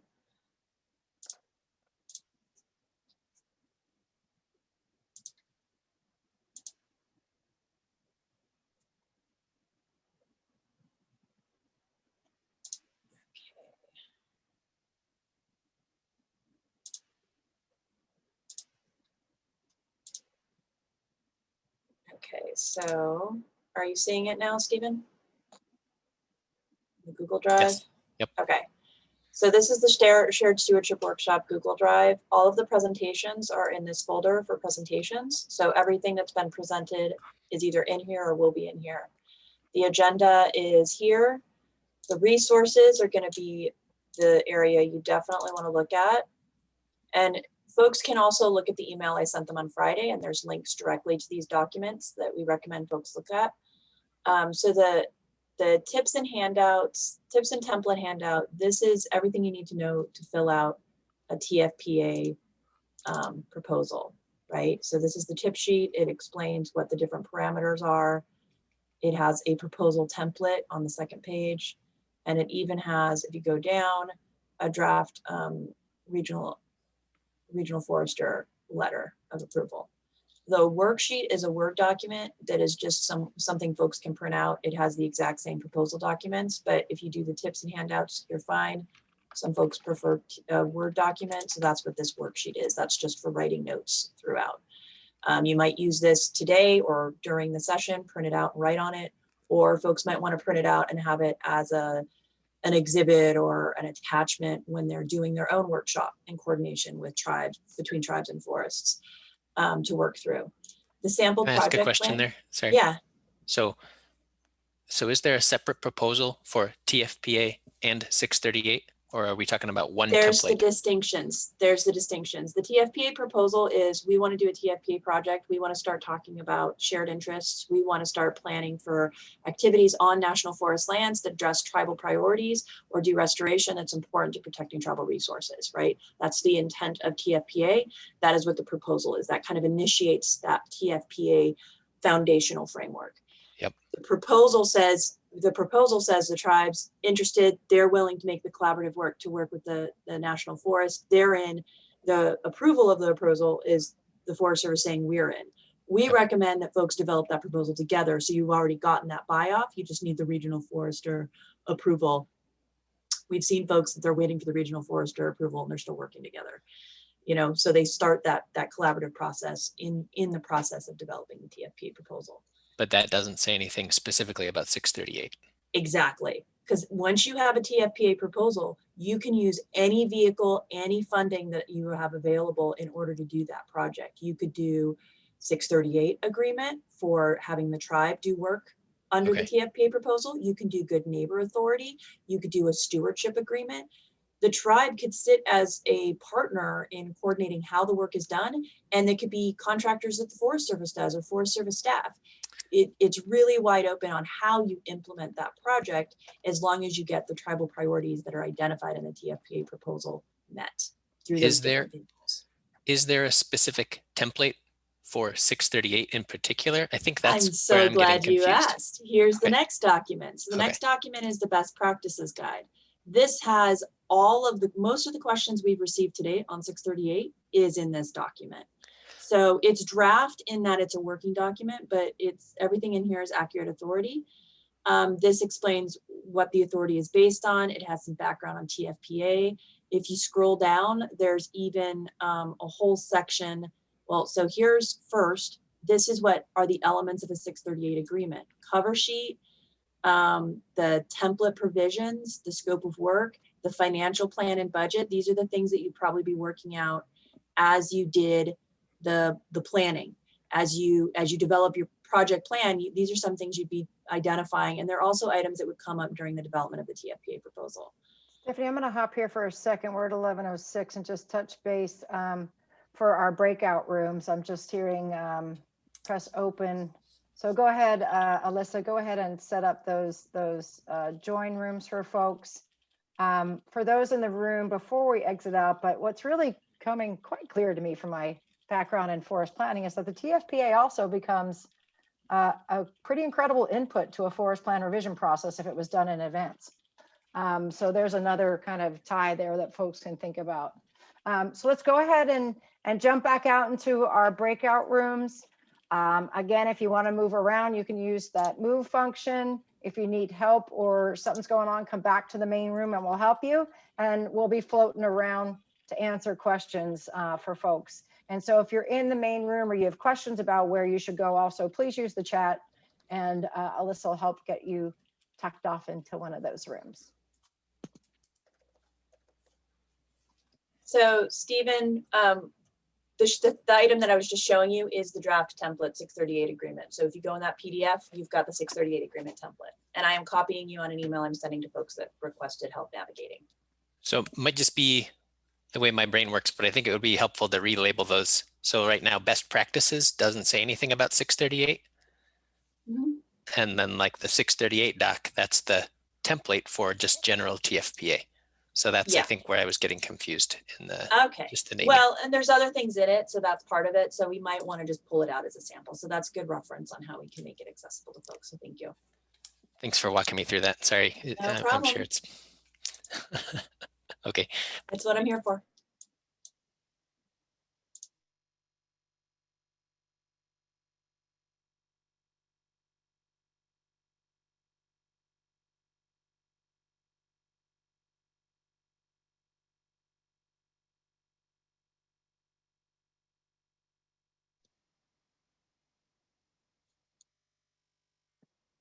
Alyssa, Rebecca will come back if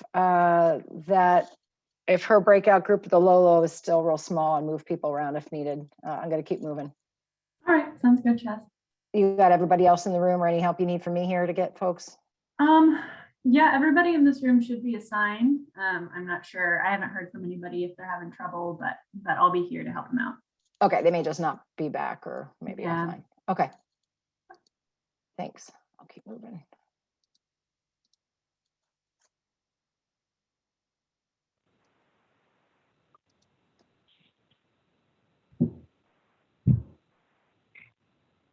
Hey, Alyssa, I'm still here. Hi, Alicia. Where can I send you off to? I'm going to Alaska.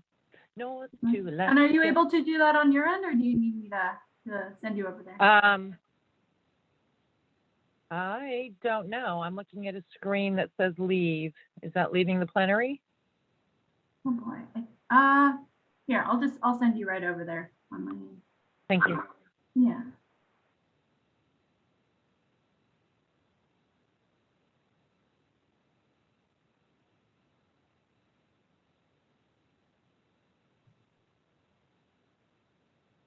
Actually, hey, Alicia, it's not letting me do it on your end since it already shows you as in Alaska. So try leave, and if that doesn't work, then we can get you sorted. Okay. Yeah. No, it just gives me leave the meeting. If you go down to your control bar, do you see the 4 little boxes? Oh, breakout rooms. There we go. I'm with you. I'm with you. I'm on it. Thank you. You're welcome. Holy Jesus, Mary and Joseph. Thanks. No problem.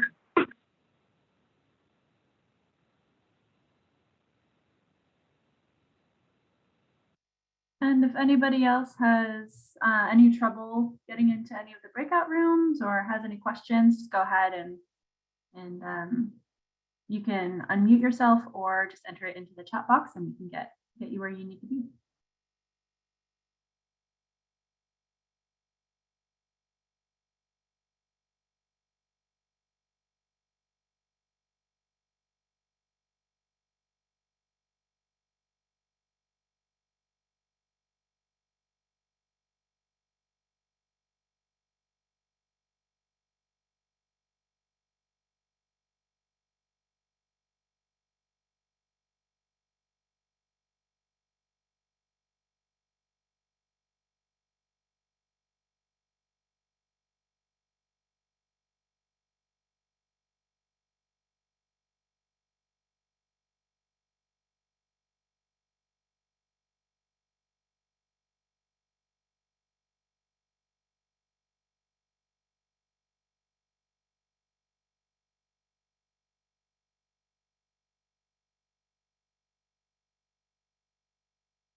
Mary, are you back in the room with us, Mary Huffman?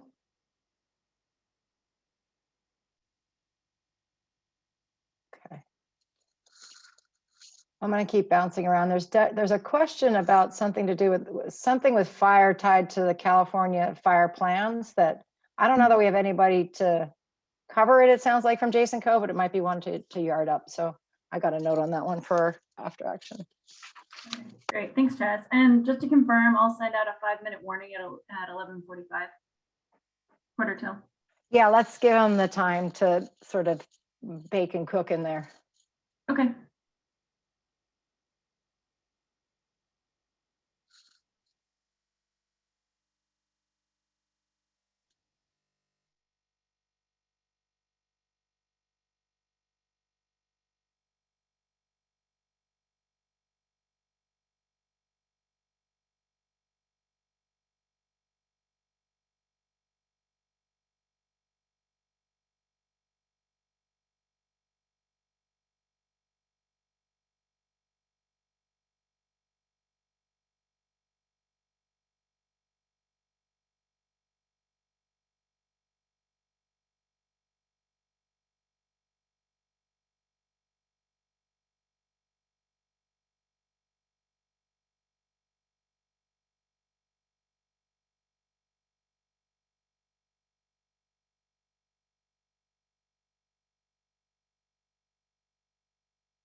Hi, Erin.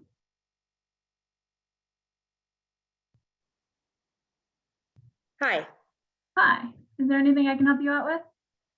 No, am I in, where am I in the main session? We just You're left in the our main- break. Okay. Oh, okay. Just, so, I was in the Santa Fe, Jemez, Santa Clara, and there were just 2 of us there after the break. So we just talked to Chaz, and I think I'm actually going to pop off here. Are we getting back together in the main group after the breakouts, or do you end with the breakouts? We'll get together for another 10 minutes to sort of recap and close out, but there won't be another plenary session afterwards. Okay, so I may pop back into another breakout, but I guess I left and I popped back into here. So I got to do work on some other stuff, but I'll stay here, or I might go to another breakout. Yeah, but we kind of disbanded our Santa Fe one. Okay, that sounds good. Let me know if I can help you out. Gotcha. Okay, thanks so much. No problem. Okay, bye. Bye.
Hello, I am a facilitator. I was a facilitator in the in one of the breakout rooms, but there were no other participants in it. Sandy. Yeah, I was looking at that. I hung I around told, for a bit, just in case it was taking a while for folks to join, but I think I think I waited long enough. yeah, I would say that was probably a safe bet. Would you like to join another room, or if not, I mean, I think you're welcome to hang out here, or whatever makes sense. Sure. I mean, I'd definitely be happy to join one of the rooms as a participant. I definitely fall in the still learning category. Yeah, I think that's Eddie too. Let's see. Yeah, so I think that's Eddie too. Glenn's in there. Are you able to join that on your own, or would you like me to direct you over that way? Yes, I can join it. I'm able to navigate those well. So I'll go ahead and join that one. Thank you, Eddie too. Okay. Yes, I think it's Eddie. Thank you. You're welcome.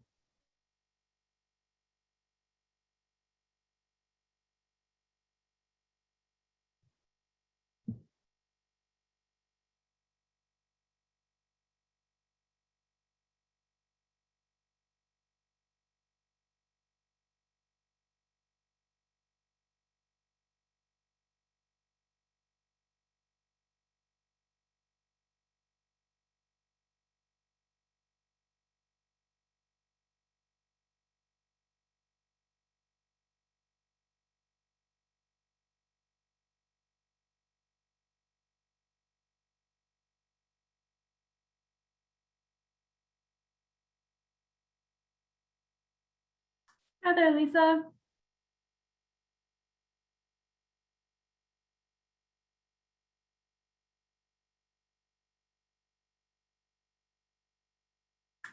Lisa, folks are out in their breakouts right now and will be for another about 20 minutes. I think you should have the ability to join whichever, oh, there you go.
Hayla, has anybody come in looking for anything? I'm still moving around.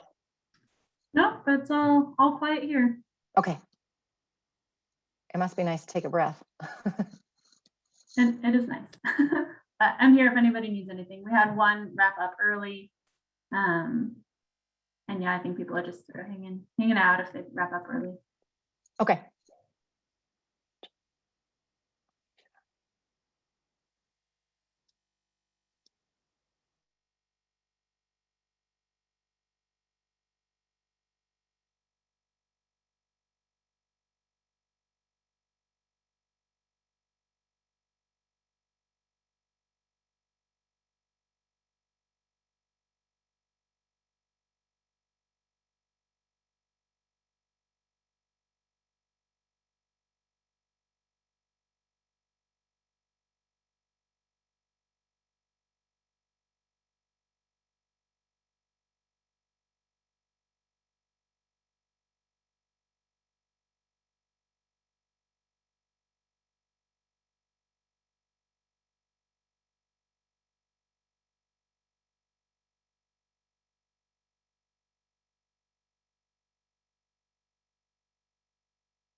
myself. Ian, I'm not sure I have all the dirt on the HUNA, the Wind Innovations grant, but yeah, a plan.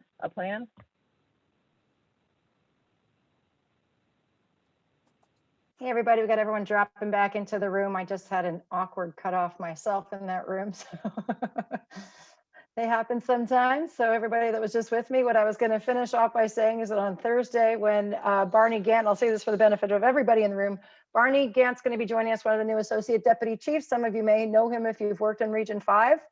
We're going to have a conversation about capital in that session, but I think it's also a good time to talk about some other things like the scale of TFPA, right? So what's the value of a TFPA at a local level?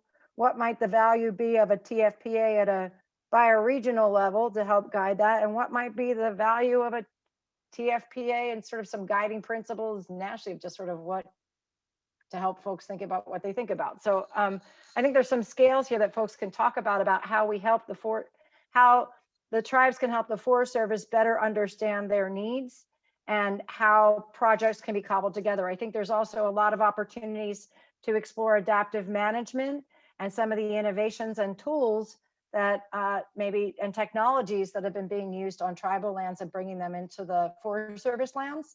And I also think there's some great opportunities to take to try implementing some of the new tools that are coming out from within the Forest Service as well to help support that work. So I appreciate everybody coming back into plenary quick. I want to just do a quick regroup of what we'll be doing next session. It's our final 2-hour session on Friday of this series. So a couple things to think about. So what, now what after this? When we finish these sessions, come back thinking about now what and talking about how you would think about coordinating and organizing yourselves if you want to do that after this, and what help you might need to do that, or what sorts of platforms might support you doing that. The others that we're hoping folks will dig in a little bit more. Hopefully by this point, everybody's familiar with all the resource documents, the TFPA guide, the 638 guide, the project template, the collaboration resources, and really jump in on those. I know that I offered my information in the chat. I know Stephanie has offered her information in the chat. You might want to scroll through and see who's available for you to talk to tomorrow and how you might be able to talk to each other. So if there's anything I could do to help schedule a meeting between folks tomorrow, if you don't have the resources to do that, feel free to reach out to me if I can help with that tomorrow. And then we'll think about coming back into the final session to talk about how the different types of capital, the cultural values, the social values, the economic values, all the different values that exist on the landscape in terms of capital that we can think about instead of just money and people, how we may play this game a little differently or expand the deck. And then really thinking about what, as we go into the final session, I'll give you a little heads up on our checkout. It's going to be, what's one thing, an ask and a give. What do you have to offer, and what ask do you have for something that you need, leaving this room at both your project level and sort of in this greatest good kind of stream keeper concept here. So Stephanie, I want to go over to you and check and see if you have any other closeout items, or if anybody wants to get their voice in the room before we go, or share anything to help us improve the process. I'm just excited. I got to talk with folks in Eddy One that are still trying to think through it. I'm seeing that Keith had some good conversations with Leech Lake. Special place in my heart for Leech Lake. You've been through TFPA and you're coming out as experts. It's awesome. Can we share that photo Fred took of you of like the poster child for TFPA? We might share that as something fun. Just really grateful for all of you joining us, for Leech Lake opening up their breakout so folks can kind of sit in and learn, for all of you who are here on partnerships, sharing information with your questions, for Kalispell and Tulalip and Leech Lake for all sharing some of the samples of the work you've been doing. It's been a really valuable tool for all of the folks in the network here to kind of see how other folks have been thinking about it, both from a Kalispell's programmatic, think big, and get all the different components together to Leech Lake, kind of thinking programmatically, but let's take it, you know, small bites of the apple, but with a big picture in mind.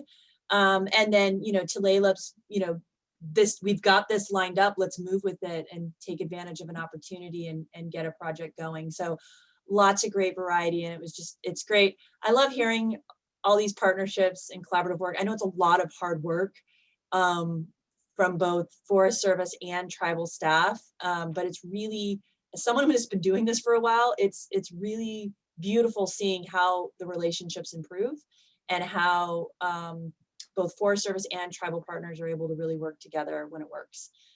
So just made my day. So that's all I'm going to share. Chaz. Thanks. And, you know, kind of going back to, I just keep anchoring into that talking point from the chief on last Tuesday, where how long has TFP been around and how many projects have we done in that period of time?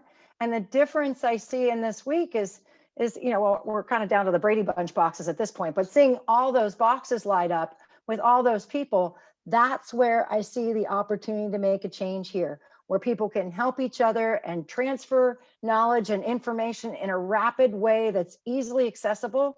That's where I think the power's in the people on this one. And so I just really appreciate seeing everyone. And there's a question, what year was TFPA passed? I thought it was 20 years ago, maybe. 20 years ago, 12 projects, maybe something like that. Yeah. 2004. Yeah, I think there's more. And also, you know, one thing we identified a couple years ago is there's the TFPA proposals where it went through, but there's a ton of TFPA-like projects where folks started doing the same stuff that's called out in TFPA. They just didn't put the proposal together, and they got some great collaborative work starting. So don't underestimate the value of the TFPA-like. The downside with the 638 is you do need a TFPA proposal in order to use that tool.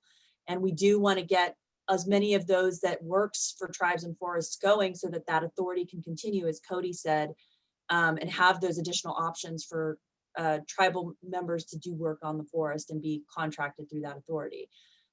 So, you know, TFPA proposals for 638 is really a push that we want to see, but, you know, even just TFPA-like and partnerships is also just a great thing to have expanding over and over again every year. And we did speak as well to the fact that I had one of those like aha moments last night from the forest planning process, that whether the forest that there's tribal interest in has a forest plan under the 2012 planning rule or not, or is gonna conduct one, that's where that TFPA can be that sort of input to inform plan content related to tribal interest, values, and needs. And it might also be a really lovely opportunity to look at how a plan, I think we were talking about the CBLA is just finishing theirs, or one of the forests is just finishing their plan. I was like, well, maybe a TFPA is the kind of thing that you look at plan amendments with, and it's a really nice sort of agree, you know, the kind of how we're going to work together kind of document over time. So with that, we still, and the other thing I want to recognize also is Mary, you're still in the room here. Are there any other groups that aren't necessarily a forest or a tribal partner that's in the room? And just remembering that, you know, there's these resources coming into the room and other folks that are in the stream with us here, and how, you know, how we can grow the game and grow the players and grow the opportunities by expanding the deck a bit.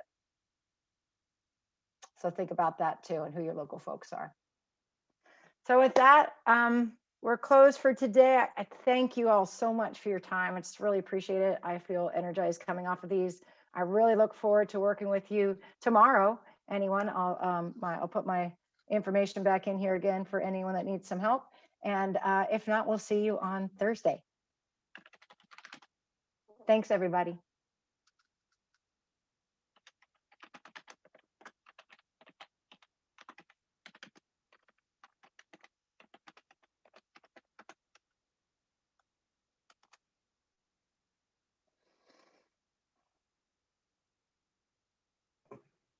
Are we hanging on for a bit? Yes, I gave us a moment to breathe between the next 3 hours of meetings.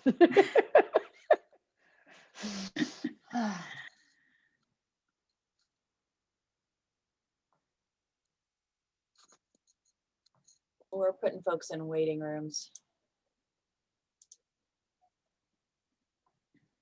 All right, I think it's just us facilitators.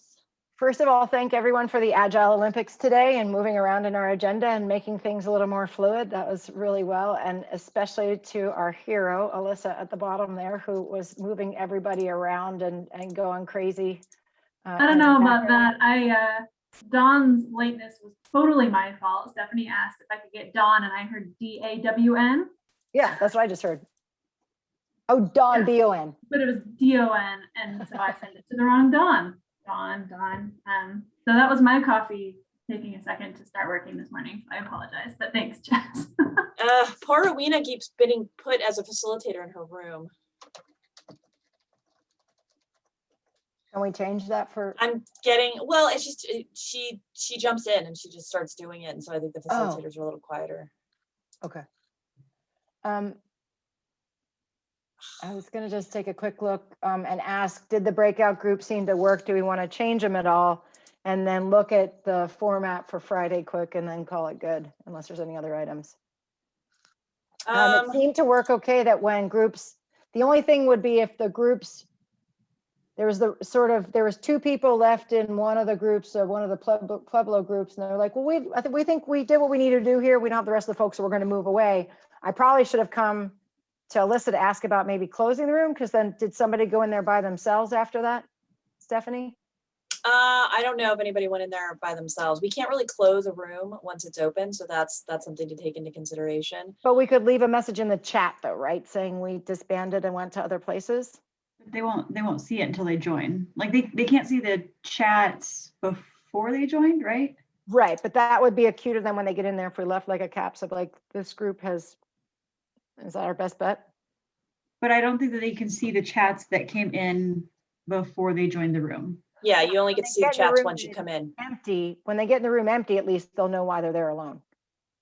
And No, once you go into a room, then you can see the chats that were developed in that room, but you can't see anything that happened when you were gone. It's like you weren't there, so you don't get to see the chat. Yeah. Bad Zoom. Okay. Bad Zoom. All right, so that's just going to be one to watch. But for the most part, did the group seem to be gelling in the forms that they're in to carry them through to the next? Because it seems like my dreams of completely formed saved doc 638 forms and TFPAs may not be happening, or where do we think we're at in terms of moving through this?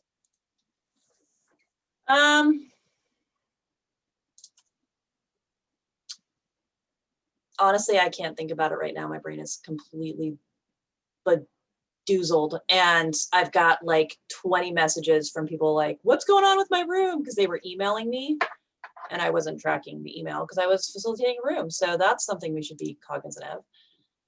So we need to free you up. I think so. Or someone else needs to be coordinating. I mean, I think we could have folks emailing Alyssa to get put into rooms. So that I think saves that issue. If they're emailing me, I have no idea who needs to be put into rooms. Did we ever get anybody from the Tonto National Forest in San Carlos? I think the email I got was when we were trying to get Anne Marie in there.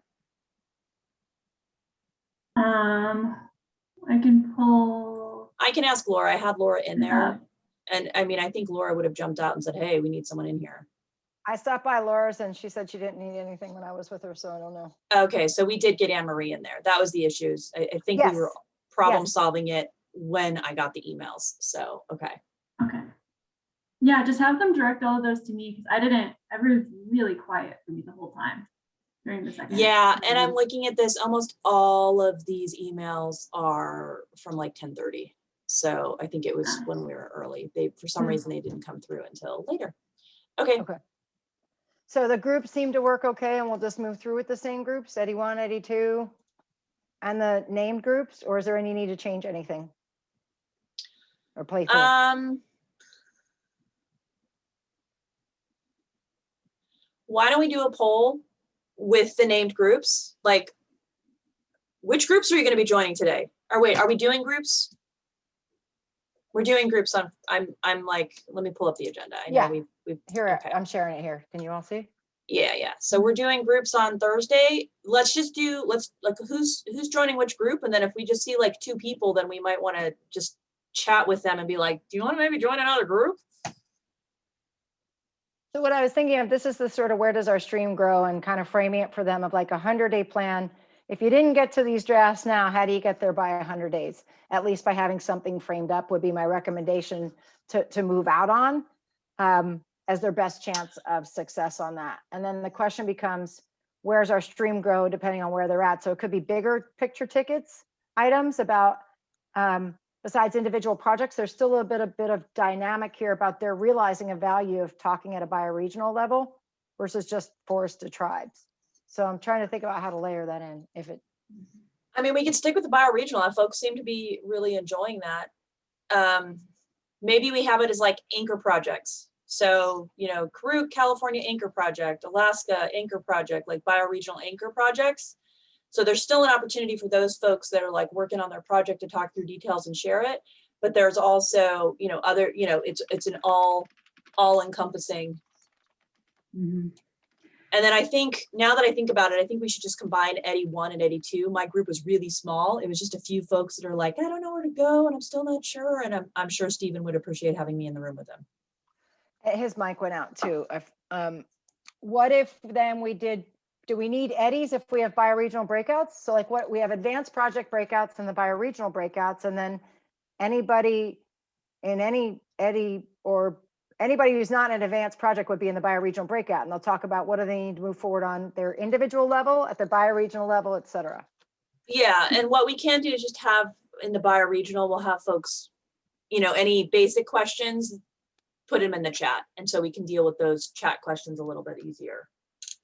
Could we, I mean, could we do bioregional groups that have, are we talking about having bioregional breakouts that have an anchor project and that's sort of the basis of the conversation? Or, because the reason I ask is because I think the Leech Lake Chippewa group, I mean, they're really, really hung up on the question of funding. Mm-hmm. And I felt we left it at kind of an impasse when we came back. And I'm kind of wondering if it would benefit from other perspectives in the room. If there are other Great Lakes people, like other Great Lakes tribes and forests in the room that maybe could offer some more creative thinking, because basically, you know, the forest is proposing to fund this project by combining it with some timber sales that they already have planned, and the tribe really wants to keep it separate. But there's no money to keep it separate. Could we spitball on that particular, if they are willing to allow us, could we, in the capitalizing TFPA and 638 projects, frame up the capitals and then say, the Leech Lake is willing to throw this challenge into the room, so let's spitball on it and bat it around the room a little bit to see what happens. And then that'd be a secondary example for Cody and Barney to reflect on about capital. How about we just use the Leech Lake as a potential, we actually, Chippewa and Leech Lake, they've come a long way when it comes to TFPA, but some of these funding dynamics of like, what can we do and working through those, we actually have a separate agreement with them to help them do collaborative capacity building. So there's more work that needs to be done there. And I don't know if it's great to be like, there's this huge conflict on how to fund stuff in the room, but maybe what we can do is use it as a hypothetical. So we know we're talking about funding, we're trying to be creative. How do we deal with, maybe the hypothetical is, how do we deal with, you know, an impasse when it comes to where the appropriate way to fund a project is? Because sometimes funding comes with limitations that may not be consistent with tribal priorities or may not be consistent with forest priorities, right? Like sometimes there's certain limitations that make that funding undesirable for one of the parties. That's hard to explain. So how do we can build on the Leech Lake situation as a hypothetical. I mean, they'll notice it and the folks that are in the room with them will focus it, but we're not calling them out. We're saying this is a real issue. Scenario. This is a scenario that could be across the board. Mm-hmm. So how do we deal with that? And I think there's a couple ways, right? One is you deal with the conflict resolution situation of, you folks have you have a need, you all agree, you have a shared interest in getting something funded, and you're just kind of working through the options of how to do it. I mean, obviously there's a longer discussion that Leech Lake and Chippewa need to do in terms of why we know one of the reasons Forest wants to do timber is like, this is a way we could get funding. Let's explore why that's an issue for the tribe. Like what are the interests behind that?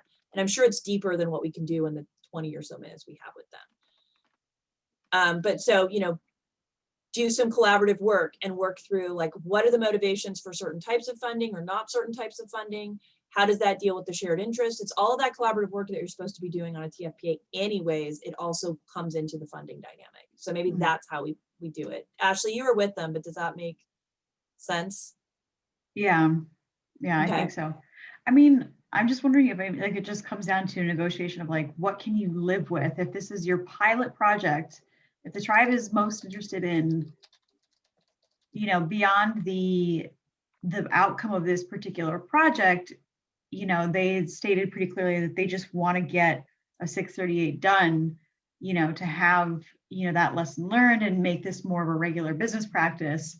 Then it's like, for this initial one, could we live with a scenario where it's funded through this timber sale or as part is like packaged with this timber sale? But that might, you know, in the future, like we could explore different funding streams. I don't know. Is it going to bring up that dynamic tension of then it becomes the target against the 638 project? Yeah, and I would say the timber sales on Chippewa in particular are, so part of the reason that Chippewa National Forest is completely surrounded by Leech Lake Band of Ojibwe land is Forest Service wanted to get more access to their timber. So there's some like cultural trauma and colonization and like Great Father's going to tell you what's best on how to use your timber resources built into that relationship that we just can't deal with in that session. But that's what makes this all so interesting. I think really focusing in that relationships are hard. And when you're talking about money, it can get even more complicated. Like there's other layers to it that we need to bring in. And that's why, you know, having third-party facilitators or third-party partners like the Nature Conservancy or, you know, conservation groups or other partners that are kind of like-minded and want to support, that they can help be that convening body to help work through some of these issues in terms of the collaborative capital and the conflict resolution capital, but also like they might be able to bring money to the table through different avenues. Yeah, this was what I was gonna think. Now I have to, you can still see my screen or you can only see, did you just see the change to the graphic or no? Just the agenda. Just the facilitation agenda. So you have to do a new share. I was gonna take this one and just kind of put TFPA in the middle of it for tomorrow. Hold on. This one turns into TFPA. Oh yeah, I like that. Because I like that agricultural capital. Is there a way we can, I can see some sensitivities, so referring to it as cultural capital, you know, because tribes are always asked to give their intellectual property and indigenous knowledge for free. And then there's also, you know, there's always this like dialogue of, okay, well, that's important to you, but so is this. So what's, or, you know, for NEPA analysis, like, oh, we don't want to do that because the impacts, but what's the cost? And so it's like, how do you, there's just, I could see there could be some issues with calling it cultural capital. Yeah, this is in the context of like the broader cultural, like culture of landscape of all the people within the landscape and not specifically built for tribal. So that makes sense if there's some way to change that. Yeah, so maybe not I'll think cultural of that. capital, but community capital. That's our social capital. Oh, okay. So tell me more what you're thinking of for cultural capital. I can think of. Well, this was from this standard, this was from the diagram itself. And so I'm trying to think about sort of, this is about, maybe it's value capital, values, the capital of value, values. Maybe just put, if we have to erase it, let's just put values. Yeah. And not put capital. Like we're not gonna, you know, values are something you can't sell. You can't sell your value. Because I know we're trying to think through as capital not being monetary, but that's still where folks go. So let's not put any triggers in there. No, I think that's good because that helps thread that. Then maybe this could help them thread together that conversation of you're not just thinking about, it's not just a question of how to put money into the project, right? There's all these other things that you got to think about and use that as the reference point. So then do we need to do any more framing on the, we just kind of leave it highlight and loose then on, do we need to do anything else for the hypothetical scenario? Or we just kind of, what do we need for that? Is someone going to do up a slide, or do we need to figure that out? Someone to figure it out? You want me to do it tomorrow? Is there anybody that is thinking about it based on Leech Lake that knows the scenario? How long do we want the scenario to be? I'm worried because you only have 30 minutes. And here's my worry on this one too, is as I kind of think through. So if Barney's wanting 5, then if Cody has 5, that's already 10 out of this. And so we're really just kind of, what I was hoping to do is kind of put up the capital slide to kind of get it up there and get people visually thinking about it and get it to just sort of do the work for us and get them thinking that direction. And then maybe some challenge questions around, the capital. So I was going to maybe try to develop today a couple on that. So how about we do a challenge question that's kind of focused on that hypothetical, right? Like how can these different capitals? This morning, look, I did something at 7 o'clock. I don't even remember. Oh, look at that. Look at that. So maybe we just add a third one that kind of addresses that tension that Ashley was sharing from Leech Lake and Chippewa, right? How do you? I mean, let's call a spade, target in 638. Or TFPA, meeting target and doing TFPA.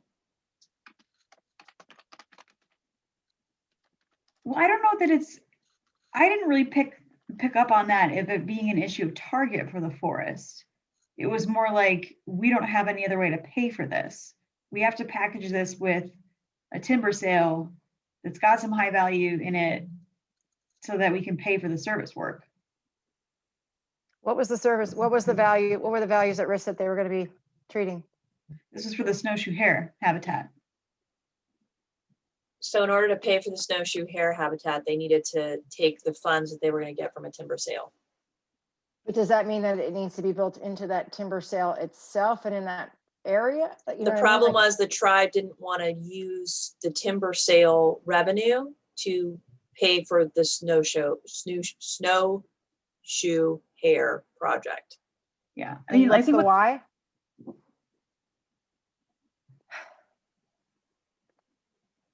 Color of money, or? Keith just put it in the chat that he preferred, his preference was to keep the two projects separate, this habitat restoration and the timber sale. And Forrest was saying, if you package the two together, if we include this area with habitat improvement in this timber sale, then the receipts can pay for it. The receipts will pay for it. But is that legally possible, Glenn? I thought we couldn't. I thought there's something where you can't use receipt. No, yeah, not on 638 on stewardship they could, but right, it's an IRTC that they're looking at. Yeah. Okay. Yeah. So I think that dynamic tension is, meeting the heart of TFPA and also balancing with the practicalities of governmental processes, right? Both tribal processes and Forest Service processes. The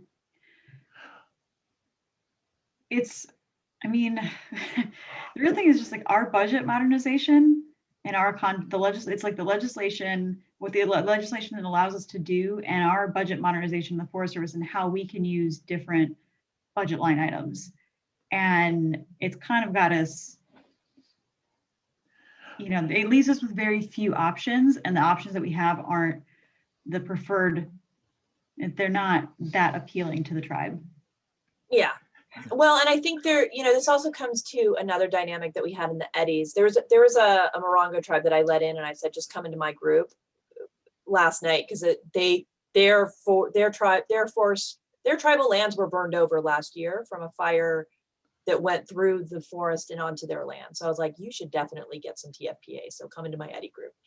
But she made a really good point that I think gets to this, right? Like, she was like, what's GNA and what's this? And it's so important that as part of these partnerships, there's a lot of learning on both sides where the tribes don't understand what the barriers the Forest Service is dealing with. And it's really hard for Forest Service staff to explain those barriers when they don't even understand it. I have yet to see a Forest Service employee explain to me in a way that seems coherent of what the budgeting modernization process looks like. I don't think all of you really understand how that works. No, we don't. So how are you going to explain it to a tribal or a stakeholder partner who's saying, why aren't you getting this work done? This is that challenge, and maybe Glenn, you can speak to it some. It's just like, how do we, if we're sending all the money to the unit level, we're forcing everyone to learn how to play the game, and that costs more money. And so if Barney's going to come in and talk about the fact that we send the money to the units and the units need to figure it out, well, there's this reflex to that. That's, it sounds good on paper, but there's a challenge that occurs to doing this sort of stuff where we don't have a lot of shared knowledge and we don't have a repository of information to lean into, like case studies and things. And we need some sort of a help at that level. So if these folks are self-organizing to do that, how do we bring that challenge up in the context of this conversation, especially while Barney's in the room? Yeah, I think that's his inclination, is to speak about it that way. I was thinking back to your third bullet there, that it was kind of, when I heard target, it was like you had to manage a dynamic tension of competing priorities and funding challenges, perceived or not, or real, to meet that hard and intent of TFPA. And I don't know. I'm hopeful he's going to hear from folks some things that might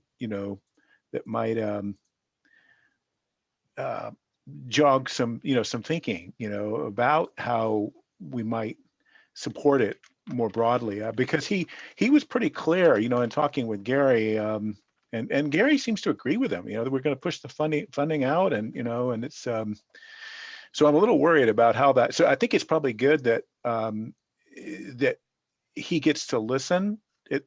I think and then kind of weigh in at the end, because then maybe he may say the same thing, but maybe he'll pick up on some of those things and have some things to offer.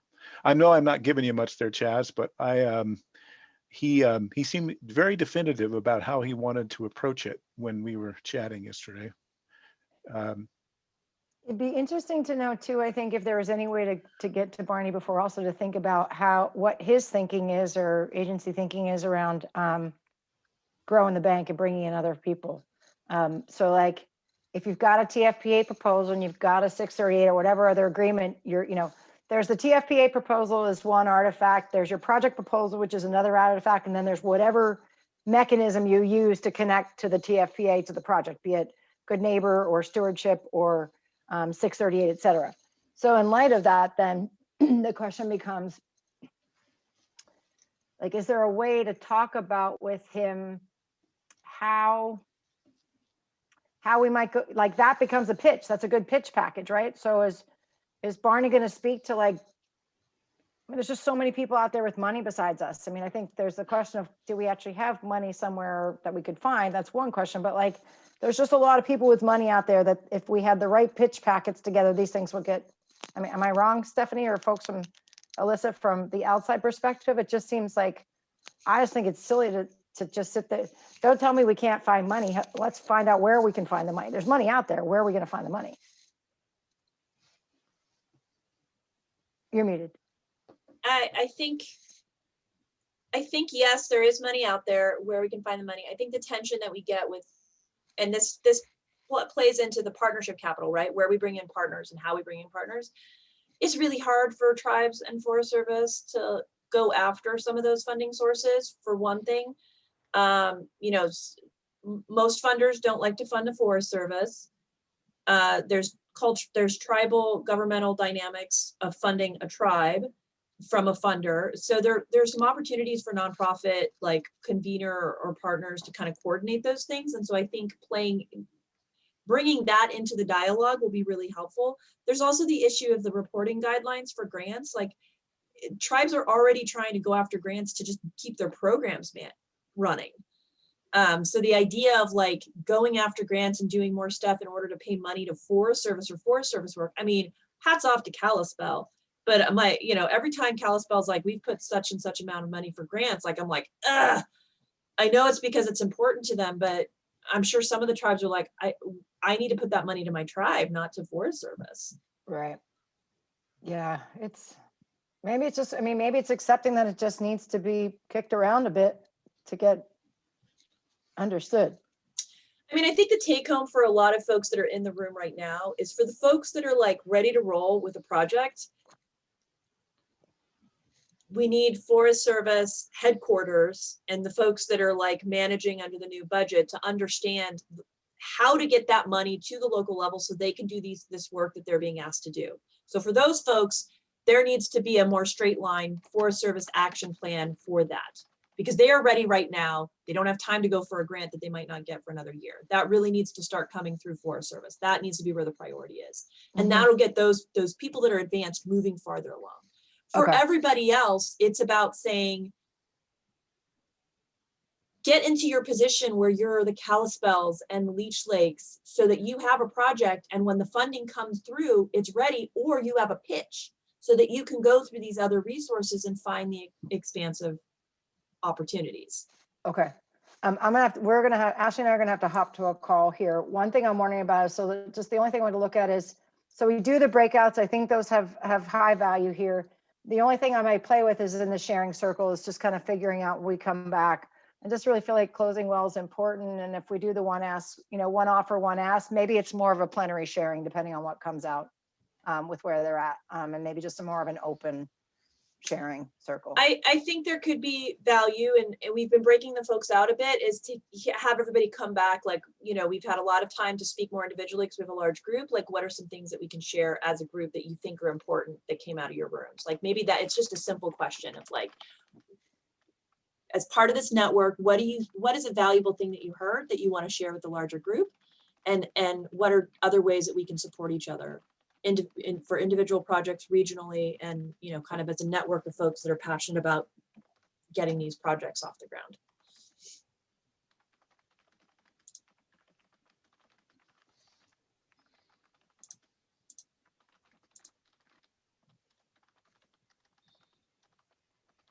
Okay, great. And then last question. So then, is there any opportunity with ITC to build this space,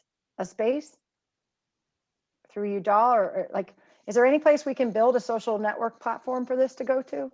Anything open to us? I can put it on our list of things that we can help with convening out of free money. Okay. And then actually, I'll talk to you a little bit after, but I was thinking of like, you know, who was it that was ERI or whoever was talking about they're trying to figure out some local stuff that they're trying to do, and they're putting their project list together. Well, maybe someone like that puts a TFPA project on their list, and we get them, or Mary, and maybe they work on the fire and that question of fire. There's one big question about fire in California. I got to hop, but there's a big question about fire in California. And that was that, we might have to go back to Jason Coe, but it was sort of, Jason's like, I think it might even be bigger than the room as a whole. And the state's a player here, but there are some issues with the state of California and some, I don't know if it's priority or if it's tied to the Western Cohesive Strategy or something, but there was something to follow up on there, and I'm not totally sure of what it was. So sorry. Okay, we should probably follow up with that because that's a big deal. I'm making a note to myself here. I'll track back on that. And then Stephanie, like, do you want to just connect tomorrow then? Yeah, I mean, I was trying to find space. Let me know after if I can help you today, or if anybody else needs me today or tomorrow, and I'll connect with everybody because we got to hop to 2 calls. But then I free up. You're on the East Coast, Glenn. So if you want to hit me up in the morning for anything I can do or that you need. Yeah, no, I'll be honest. Everybody knew I had tomorrow off, and they're packed me up pretty good. All right. Thanks everybody for today. You're all amazing. I'm so happy to be working with you and grateful. Thanks everybody. Thanks Ashley for handling Leech Lake. The best I could. Bye, Ash. Bye-bye. Bye.